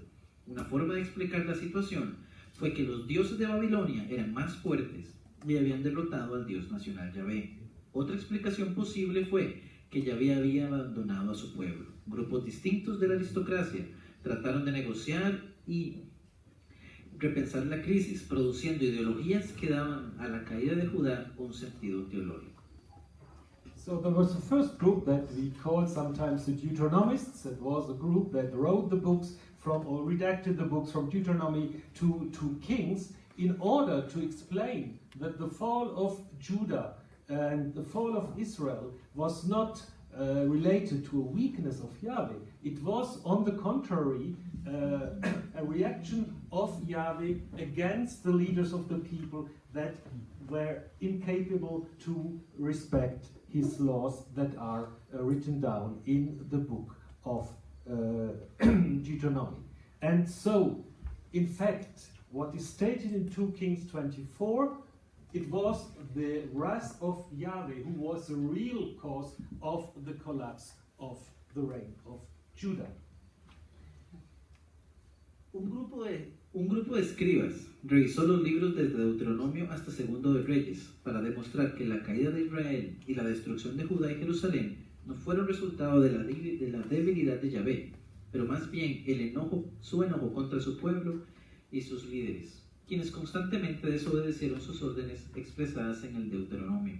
Como resultado, la ira de Yahvé fue el origen real del colapso del reino, según Segundo Reyes 24:20, donde ciertamente Jerusalén y Judá enojaron al Señor de manera que les expulsó de su presencia. Pero si Yahvé usó como instrumento al rey de Babilonia y a su ejército, eso significa que él los controlaba. Estos no eran más que sus instrumentos. Yahvé era por ende el Señor de los babilonios y también de sus dioses. And this brings us to what we call the second Isaiah, which is the second part of the book of Isaiah, and this is a text which comes from the Persian period, from the beginning of the Persian period, and is probably the most monotheistic text in the Hebrew Bible, in which the author, for instance, mocks the sale of the status of the gods of the Babylonians that he probably observed, which is to enrich the artisan who made them, and this demonstration of the uniqueness of Yahweh, who is often identified, by the way, with the god El, is presented as a kind of a theological revolution. The manifestation of Yahweh as the only God of all the peoples of the earth will lead to a new creation. Esta idea prepara el camino para afirmaciones monoteístas, las cuales pueden ser encontradas en revisiones tardías del libro del Deuteronomio, y especialmente en lo que llamaríamos segunda parte de Isaías o Deutero-Isaías. Algunos de los pasajes coleccionados en estos capítulos contienen una demostración teórica del monoteísmo. El autor se burla de la venta de las estatuas de los dioses, cuyo único uso es enriquecer al artesano de lo que hace, según Isaías 44, 9, 10. Esta demostración de la singularidad de Yahvé, a quien el Deutero-Isaías siempre identifica con él, es presentada como un tipo de revolución teológica. La manifestación de Yahvé como el único Dios de todos los pueblos de la tierra y del universo entero lleva a una nueva creación. And this is especially the case in this very famous chapter of Isaiah 43, where it is said that don't remember the ancient things, which is probably a critique of the Deuteronomists who are obsessed with the destruction of Jerusalem. And it said that Yahweh will create something new.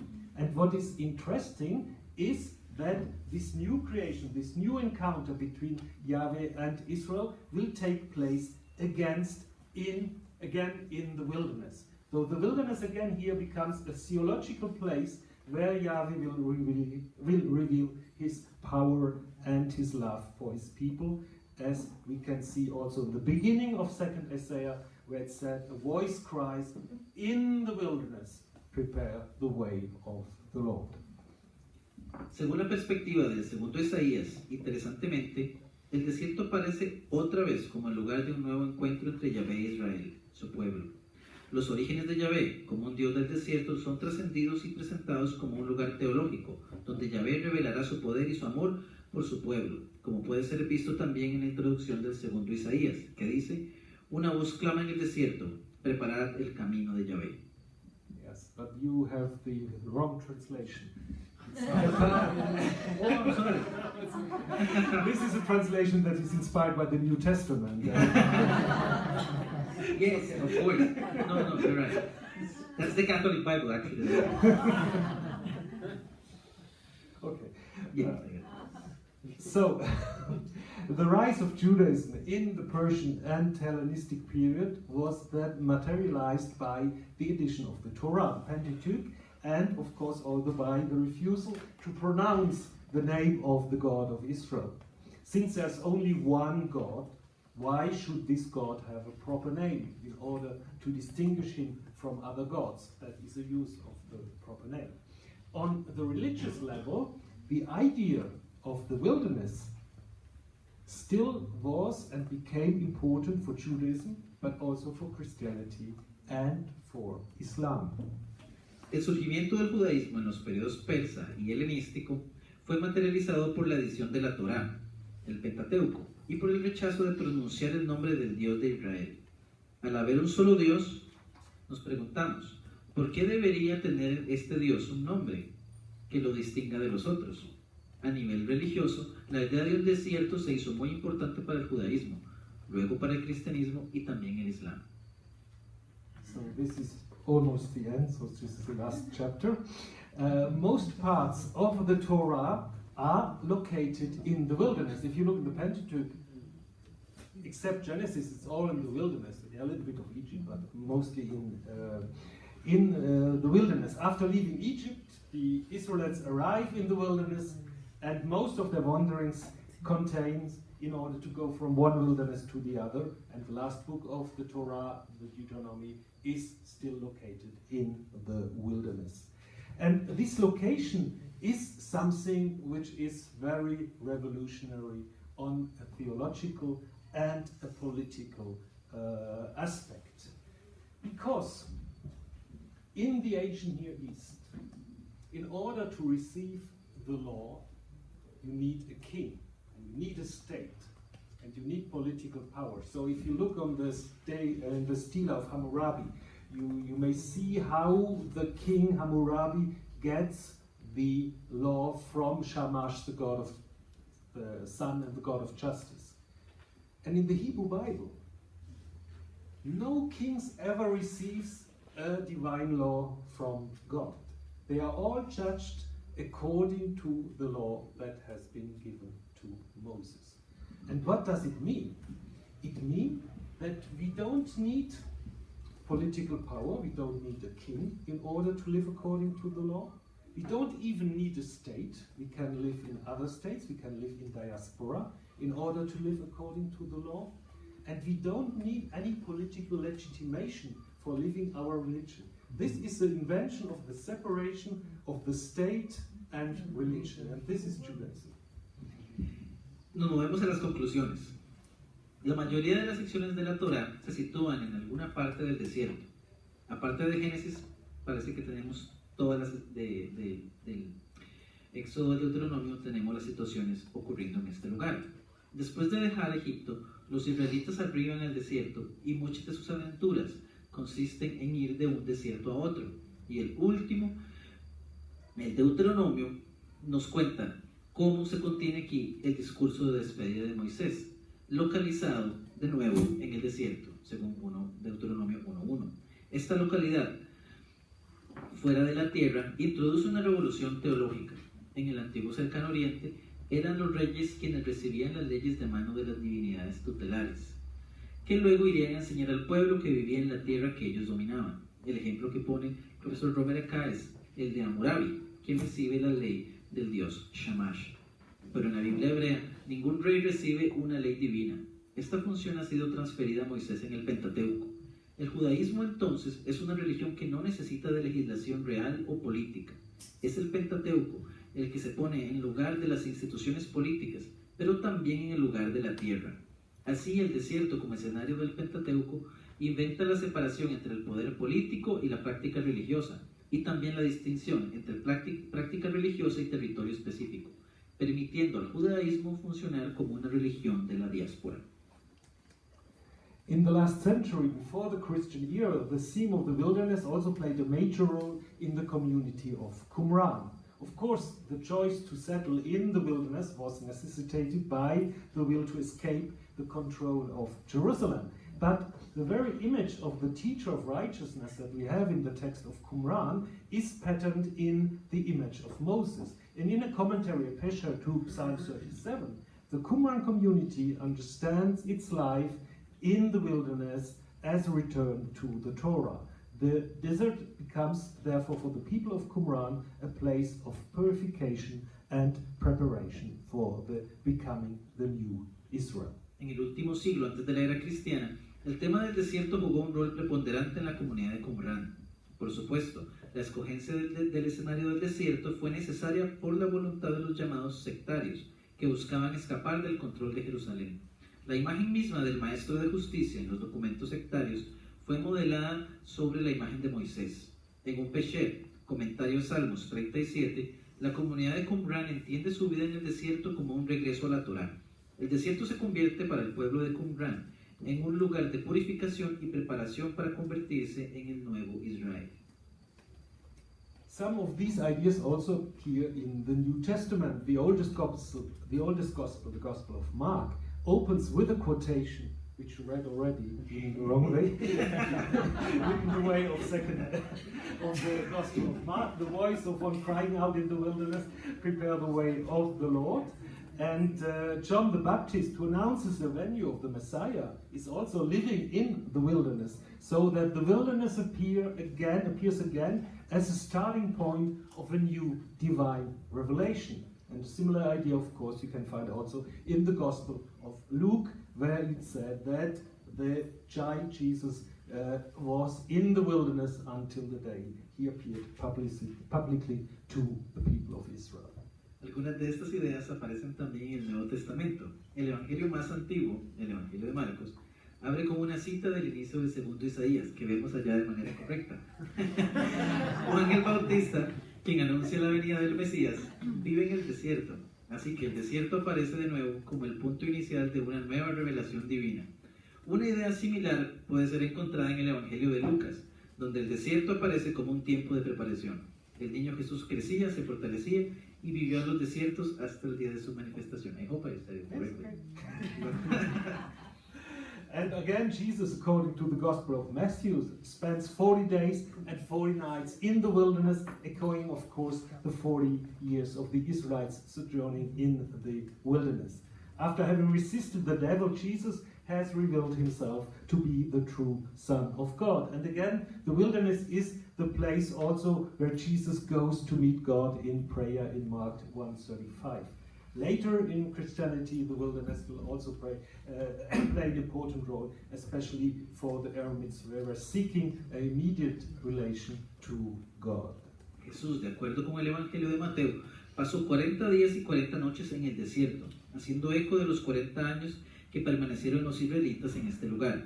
Después de haber resistido al diablo, Jesús se revela como el verdadero Hijo de Dios. El desierto es también el lugar donde Jesús va a encontrarse con Dios en oración. Después, en el cristianismo, el desierto se convierte en el lugar privilegiado para eremitas que buscan una relación inmediata con lo divino. So one word for the Quran, for Islam, the wilderness appears again as a place of the original revelation, since it's a place where the angel Gabriel relieves himself, according to tradition 6:10, to Muhammad, and begins to inscribe the surah's recitation in its heart. On the other hand, there's a paucity of references to the wilderness. In most instances, it appears as a place of condemnation and punishment, or the place where God takes care of the pious. Historically, Islam was not really a religion of the wilderness. This is an idea that started in Islamic thinking around the 8th, 9th century and was built on the figure especially of Ishmael, who already in the Hebrew Bible is described as dwelling in the wilderness. Finalmente, en el Corán, el desierto aparece de nuevo como un lugar de revelación original, puesto que es un lugar donde el ángel Gabriel se revela, según la tradición, a Mahoma en el 610, e inicia así la escritura de los surás, que ha escuchado. En el Corán uno puede observar una escasez de referencias al desierto. En la mayoría de instancias aparece como un lugar de condenación y castigo, o un sitio donde Dios tiene cuidado del piadoso. Históricamente, el Islam, sin embargo, no es una religión del desierto. Esta idea inició en el pensamiento islámico en torno al siglo IX y fue construido sobre la idea de Ismael, quien ya en la Biblia hebrea es descrito como quien vive en el desierto. And this idea was taken up in the Occident in a very romantic way by Wolfgang von Goethe, you're hosting the Goethe Institute here, in his West Eastern Divan, and became a commonplace in Western thinking. Nevertheless, it is striking that in the Hebrew and the Christian Bible, and also in the Quran, the wilderness remains a place of an initial encounter with the divine. And this idea may have a historical foundation in the fact that Yahweh, who later became Adonai, the Lord, Allah, was at the beginning of his career a god of the wilderness. Esta idea es tomada en el occidente de forma romántica en la obra de Johann Wolfgang von Goethe, Orquesta del Diván de Oriente, y tomó lugar en el pensamiento occidental. Sin embargo, es llamativo que en la Biblia hebrea y cristiana, y en el Corán también, el desierto permanezca como un lugar del encuentro con lo divino. Y esta idea tendría fundamento histórico en el hecho de que Yahvé, quien se convierte luego en Adonai, el Señor, o Alá, fue al inicio de su carrera un dios del desierto. And that was it.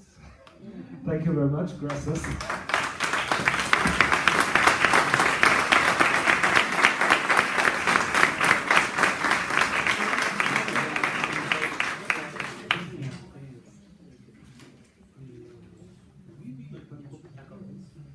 And thank you also to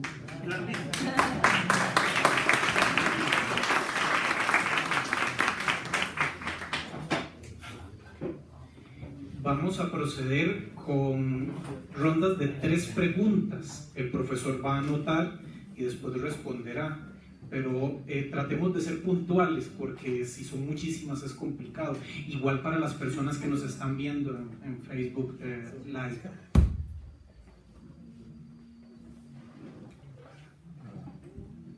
Professor Römer, as you know better than I, the desert is not always a paradise or a honeymoon.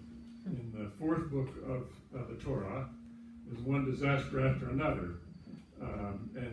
Because the Israelites worship a snake, I forget, 23,000 died, many. But it happens over and over. So I'm curious how, I mean, you refer to that very briefly in your conclusion, but they're contraposed images of the desert. How do you relate this in the 4th book of Moses? Why is all that material there? That's very different from the picture you represented.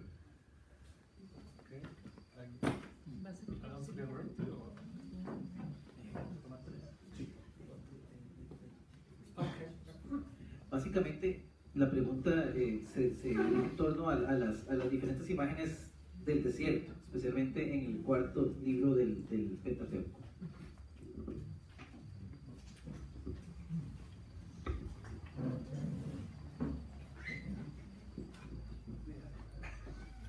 Bueno, me gustaría saber, digamos, como estudioso, digamos, de la Torah, digamos, as a student of the Torah, of the Old Testament, how do you deal with the fact that ¿cómo lidian, digamos, con el hecho de que en hebreo, en Hebrew, if you take the vocal points, if you take them out, si quitas los puntos diacríticos, digamos, no sé cómo se dice, la verdad, cada palabra tiene muchos significados. Every word has many meanings. So, how do you deal with that? That's my question.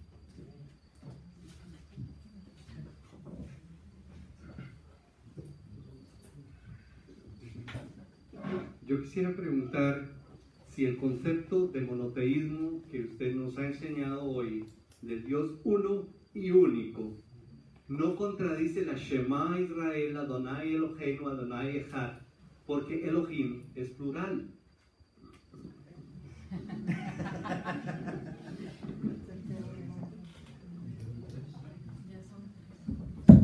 So I first answer these 3 questions. We can have a second round if you want.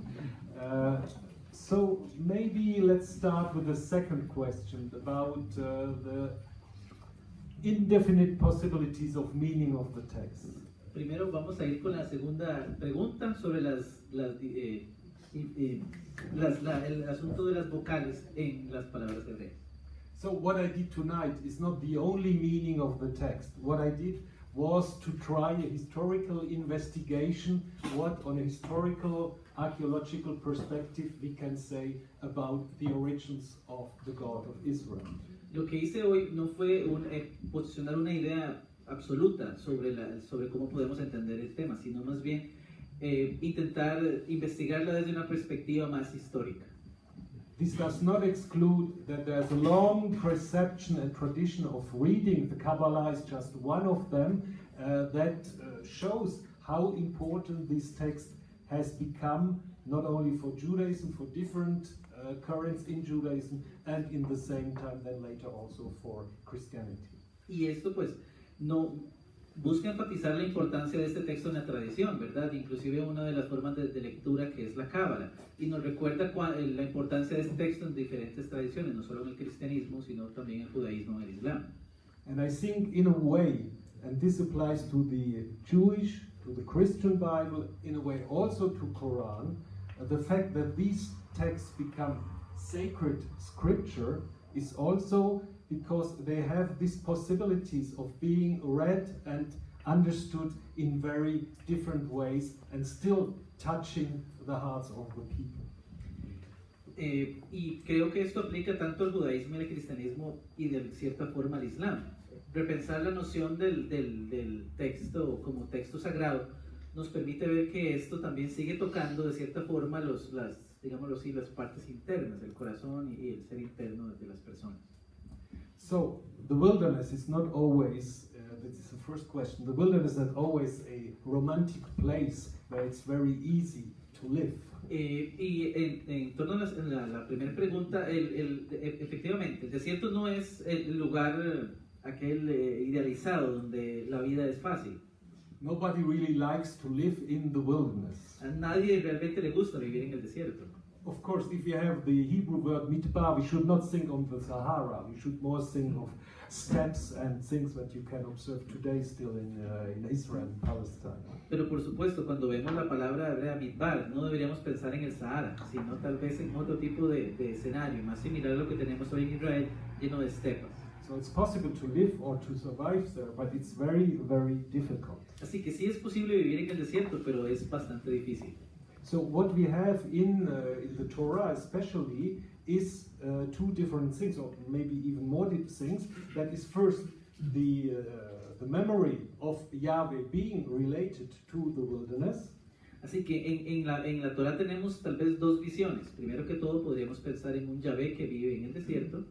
And then also tradition that shows how the relation between Yahweh and his people is a very difficult and complicated one. Y otra tradición paralela que nos hablaría más bien de la relación entre Yahvé y su pueblo, que termina siendo bastante conflictiva. Especially what we have in the book of Numbers, where the power of Moses and Aaron is challenged, and where Moses even is challenging the power of Yahweh, is reflecting, I think, very concrete, also political conflicts in probably the beginning of the Persian time era. Y pensamos, por ejemplo, en el libro de los Números, cuando nos narra los conflictos entre Aarón y Moisés, o inclusive Moisés con Dios, que tienen sin duda alguna dimensiones políticas que suceden en el desierto, pero que también podrían representar conflictos que está pasando la comunidad en la época persa.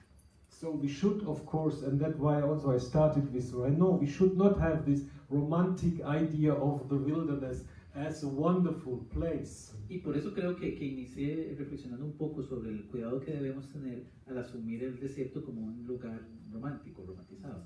But the wilderness also in the Torah becomes a theological discourse in the way that this is a place where everything is happening without the king, without state, without political power. Pero lo interesante tal vez es reflexionar un poco en los relatos del desierto, ¿no? Y pensar cómo lo que está pasando acá está pasando sin el rey, sin el Estado y sin estructuras, digámoslo así, concretas de poder. So this can be, of course, positive and negative at the same time. Por supuesto, esto puede ser positivo o negativo. And monotheism. Monotheism is a very complicated thing. Y el monoteísmo, algo bastante complicado. But you're basically right. I think if you look on the history of the word of monotheism, monotheism is a word that was invented in the context of enlightenment. Pero en términos de monoteísmo, sí, usted está correcto con lo que está sugiriendo sobre Elohim. La palabra monoteísmo es una palabra que se origina con la ilustración. And it was from the beginning used in two very different perspectives. Y fue utilizada desde el inicio en dos perspectivas distintas. So one perspective was a very inclusive perspective. Una perspectiva era bastante inclusiva. The idea was that even people that are worshipping all kind of God, there was an original monotheistic revelation to all these people. Y era que, por ejemplo, gente que estaba adorando múltiples dioses tenían también una revelación en clave monoteísta. And this is something you can see also in the Bible in the so-called priestly documents. Y esto es algo que podemos ver en la Biblia, específicamente en el documento que llamamos sacerdotal. In the first chapter of the Bible, creation is made by Elohim, and Elohim is in fact plural and singular. Y, por ejemplo, en el primer capítulo de Génesis, en la creación es hecha por Elohim, que es al momento un término que sugiere algo singular y plural. And when Yahweh is addressing to Moses in chapter 6 of Exodus, which is part of the same priestly layer, Y luego tenemos Yahvé hablando con Moisés en el capítulo 6 del Éxodo, que pertenece a la misma tradición sacerdotal. he is like giving a kind of revelation in 3 steps. He said, I'm Yahweh, but I have not revealed myself with this name Yahweh. I revealed myself with the name El Shaddai to Abraham, Isaac, and Jacob. Y básicamente Yahvé está hablando y dando una revelación en tres momentos. Él dice que él es Yahvé, pero que va a dar también su revelación como El Shaddai a lo que ha venido la tradición clánica de Abraham, Isaac y Jacob. And if you look on the priestly text, you have in the primary history, in the history of the origin, Genesis 1 to 11, the priestly writers are using Elohim. Y si por ejemplo vemos los primeros 11 capítulos del Génesis y seguimos al autor sacerdotal, veremos que el autor utiliza para el nombre de Dios el término Elohim. In the patriarchal story, they use El Shaddai. Y en los relatos patriarcales vemos a El Shaddai. And then after Moses, they use Adonai Yahweh. Y luego, después de Moisés, tenemos a Adonai y a Yahvé. And this is a way to say Elohim. This can be all the gods of different people. They worship all the gods, but in a way Elohim is the God of Israel. And Israel has a privilege to know that is the case. Y al ver a Elohim, tener Elohim es una manera de decir que el pueblo pues tiene esta variedad de dioses y Israel básicamente adora a este Dios que abraza a todas las divinidades de los otros pueblos. Entonces Israel, al adorar pues básicamente adora lo que los otros también están adorando, nada más que este es el Dios de Israel. So this is the inclusive use of monotheism. Y este entonces sería un uso inclusivo. And you can have also segregationist use of monotheism, which you have especially in the book of Deuteronomy. Y por otro lado, en Deuteronomio podemos ver el uso del monoteísmo como un proyecto segregacionista. Where it says you have to destroy the status of all the other nations and they are worshipping the wrong gods and you have to convert them to the real God, which is of course our God. Donde básicamente lo que hacemos es tener un proyecto donde clamamos que podemos destruir a los otros dioses y básicamente volcar a los otros pueblos a que adoren nuestro Dios, que es el Dios verdadero. So I think monotheism is always in this tension between these inclusive ideas that it's not important what people are worshipping, in a way they are worshipping the same God, or people that say only our God is the true God and you have to convert to this God. Entonces el monoteísmo siempre está en la tensión de poner la idea de que todos adoramos divinidades distintas que terminan siendo el mismo Dios, o más bien la idea del Dios único al cual todos tienen que convertirse. And so you have support for both ideas in the biblical text, as this is often the case for many others. Y por supuesto, como pasa en muchas otras circunstancias, ambas posturas las encontramos en la Biblia. Tenemos 2 preguntas vía Facebook Live. Nos escribe Miguel Delgado de Alajuela, Costa Rica, y pregunta, ¿podría referirse brevemente a la diferencia entre monoteísmo y monocultismo, refiriéndose a culto a un dios, sin excluir que existan otros dioses que no son adorados? A nivel cultural, en el tiempo bíblico, muchos pueblos tenían muchos dioses o ninguno. Y referirse si existe relación del monoteísmo con la particular moral ética del pueblo de Israel.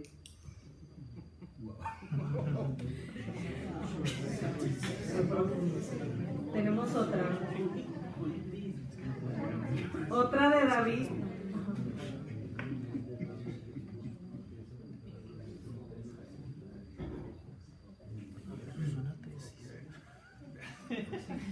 Que compré el libro. Eso lo dije yo. Segunda pregunta. De David Carvajal López, desde Lagos de Moreno, Jalisco, México. Dice, ante todo quisiera expresar mi admiración y agradecimiento por su trabajo. Ha señalado que con monoteísmo se inventa la separación entre Estado y práctica religiosa, pero ¿no sería también esto una manera de sublimar el Estado en la medida en que el Dios único es un rey?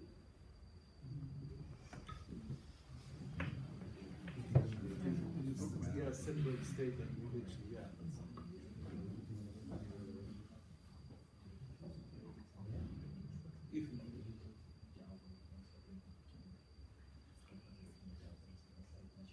So, if it's still going on, this link between state and religion. Okay. So maybe I'll start with the second question. I'm not sure I got everything from the first question. I will try to do my best. Vamos a comenzar con la segunda pregunta e intentaremos reorganizar la primera.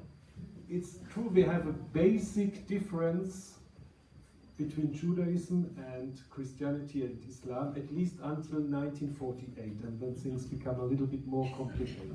Es cierto que tenemos una diferencia entre cristianismo, islam y judaísmo, al menos antes de 1948. Después las cosas se complican un poco. Because Judaism until 1948 was never legitimated by a political power or by a state.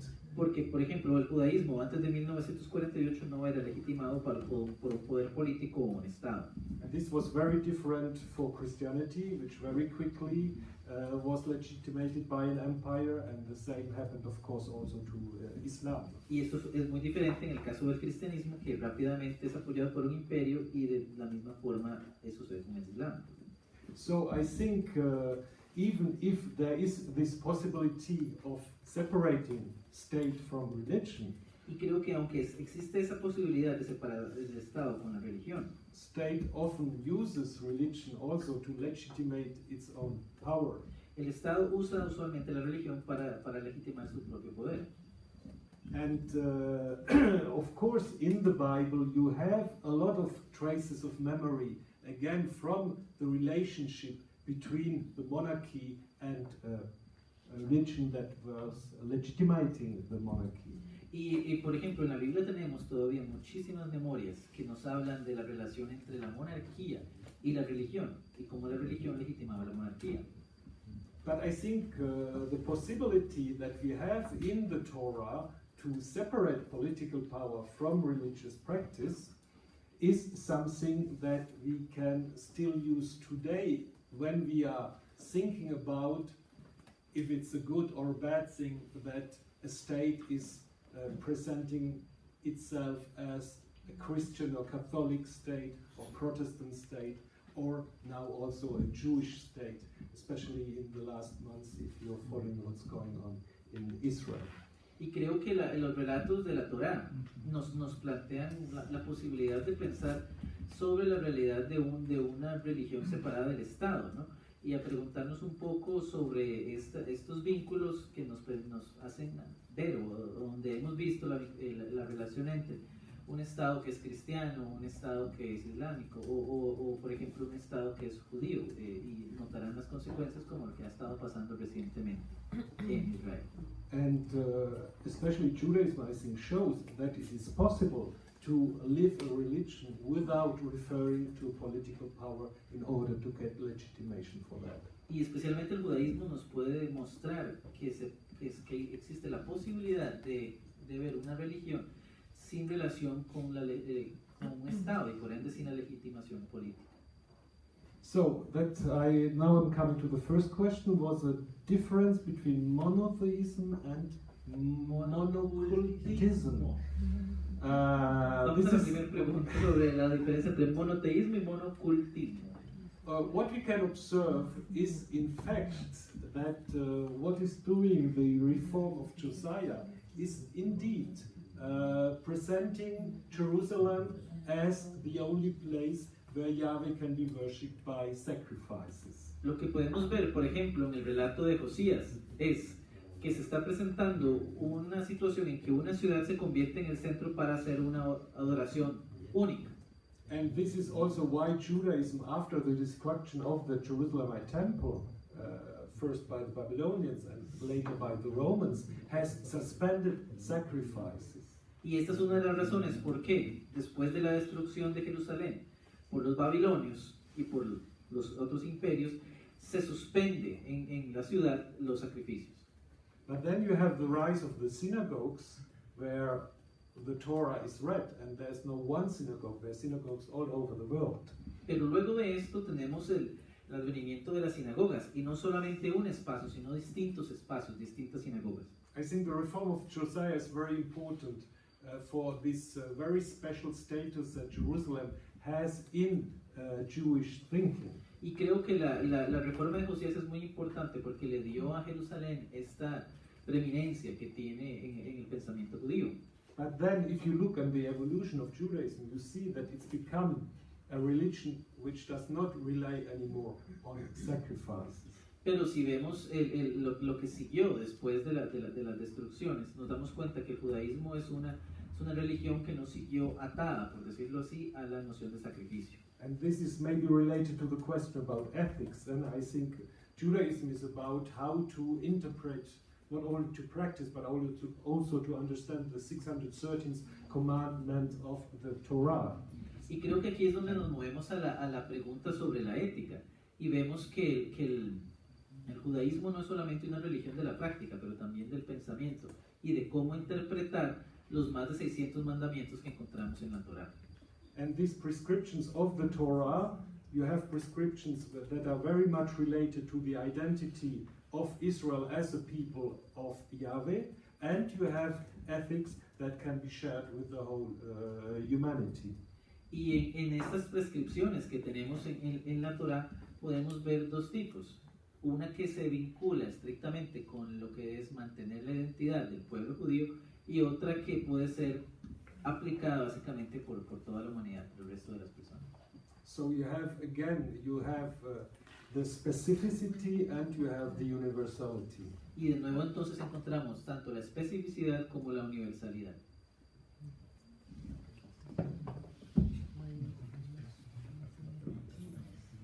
Una ronda más. No sé si alguien tendrá alguna otra pregunta.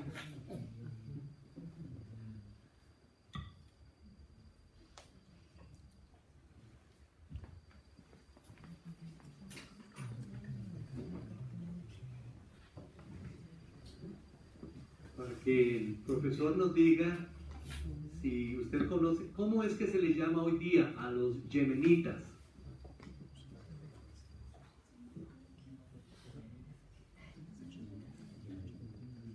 ¿Qué es un yemenita? ¿Qué es un yemenita?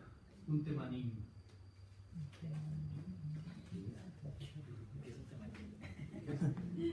¿Qué es un temanita?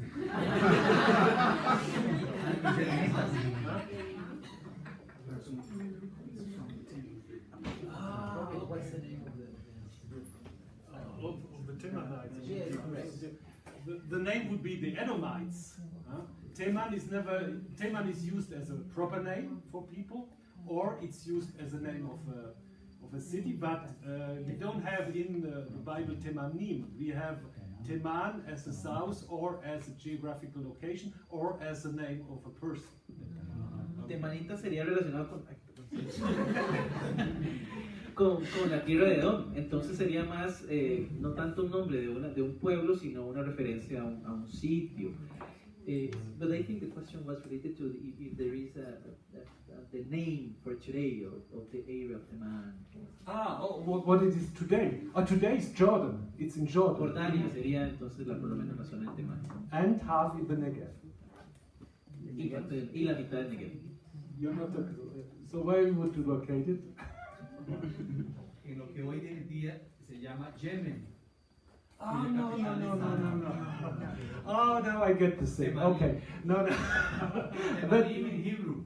That is something different. I think we cannot locate the Temanites in the modern part of Yemen. Sí, digamos, ¿no? En términos de la conferencia no habría manera de vincular a Yemen con If you look in the geographical indications that we have in the book of Genesis, in the prophets, it's quite clear it's next to Edom. It's not in the modern state of Yemen. Sí, y si vemos los mapas que tuvimos por acá, es claro que está cerca de Edom. Punto.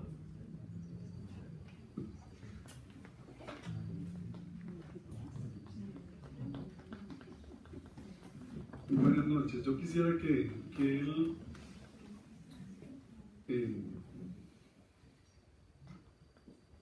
cuestionara la siguiente afirmación que voy a hacer.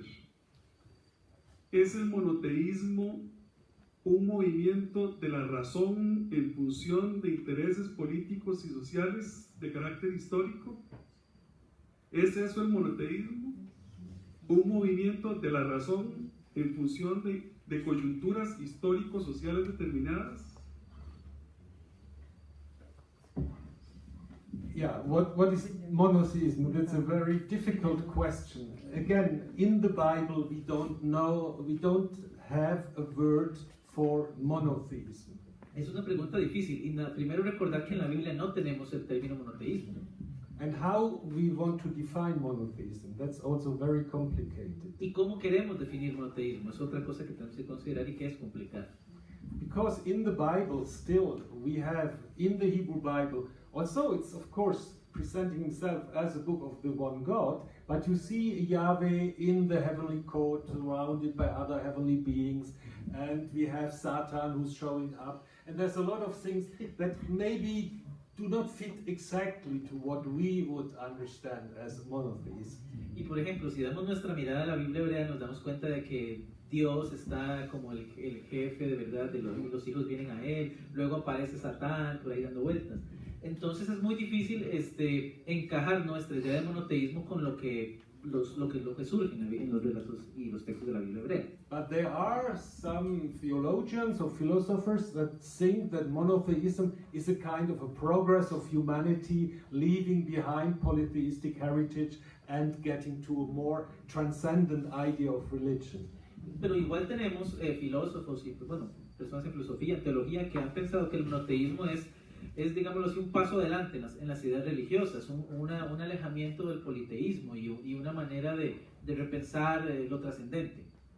But some people even go further and say, like Ernst Bloch, and in a certain way also Paul Tillich, and say monotheism is just not the last step. The last step is then the abandonment of any religion by the human spirit who has come to maturity.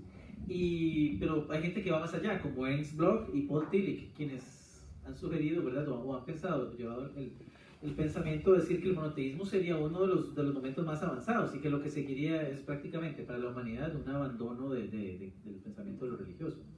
So, of course, you can also have a Marxist lecture and say monotheism is a kind of centralization of economic and capital and all kind of powers in one person or in one group that is legitimated by this one God. Y por supuesto tendríamos tal vez una perspectiva marxista, donde veríamos la noción de monoteísmo como una herramienta, un instrumento de centralización económica, ideológica del poder político.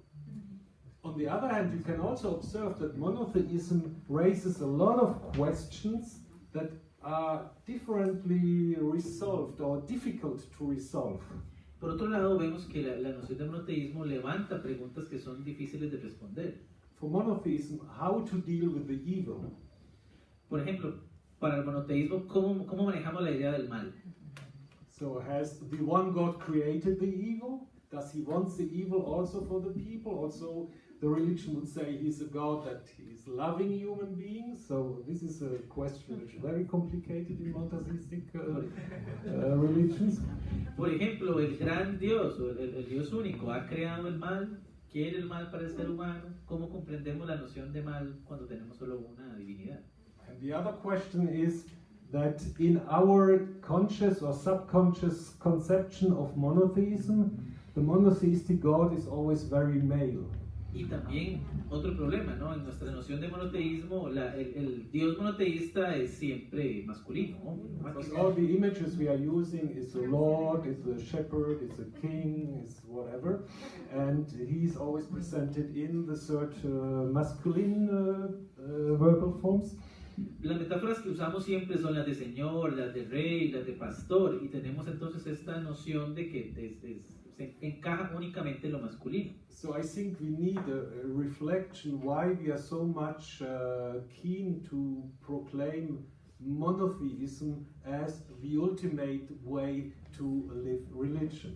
Así que yo creo que debemos pensar o repensarlo. Soy crítico de la idea de que nos emocionemos mucho en hablar del monoteísmo como casi que el último paso en un desarrollo religioso. But this is really a question and I don't have an answer. Pero esta pregunta no tendría respuesta para esta. Tenemos una última. Franklin Guerrero de Virginia, Estados Unidos. Si puede ahondar más sobre la palabra wilderness, porque esta no siempre se define como desierto.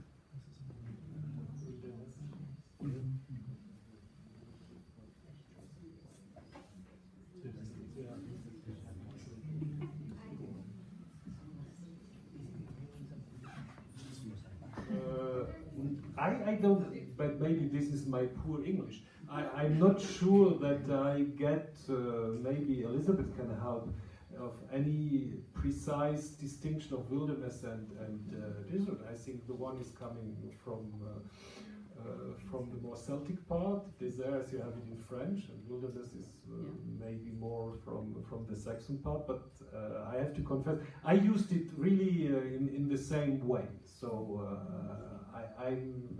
personally, I did not intend a difference really on this.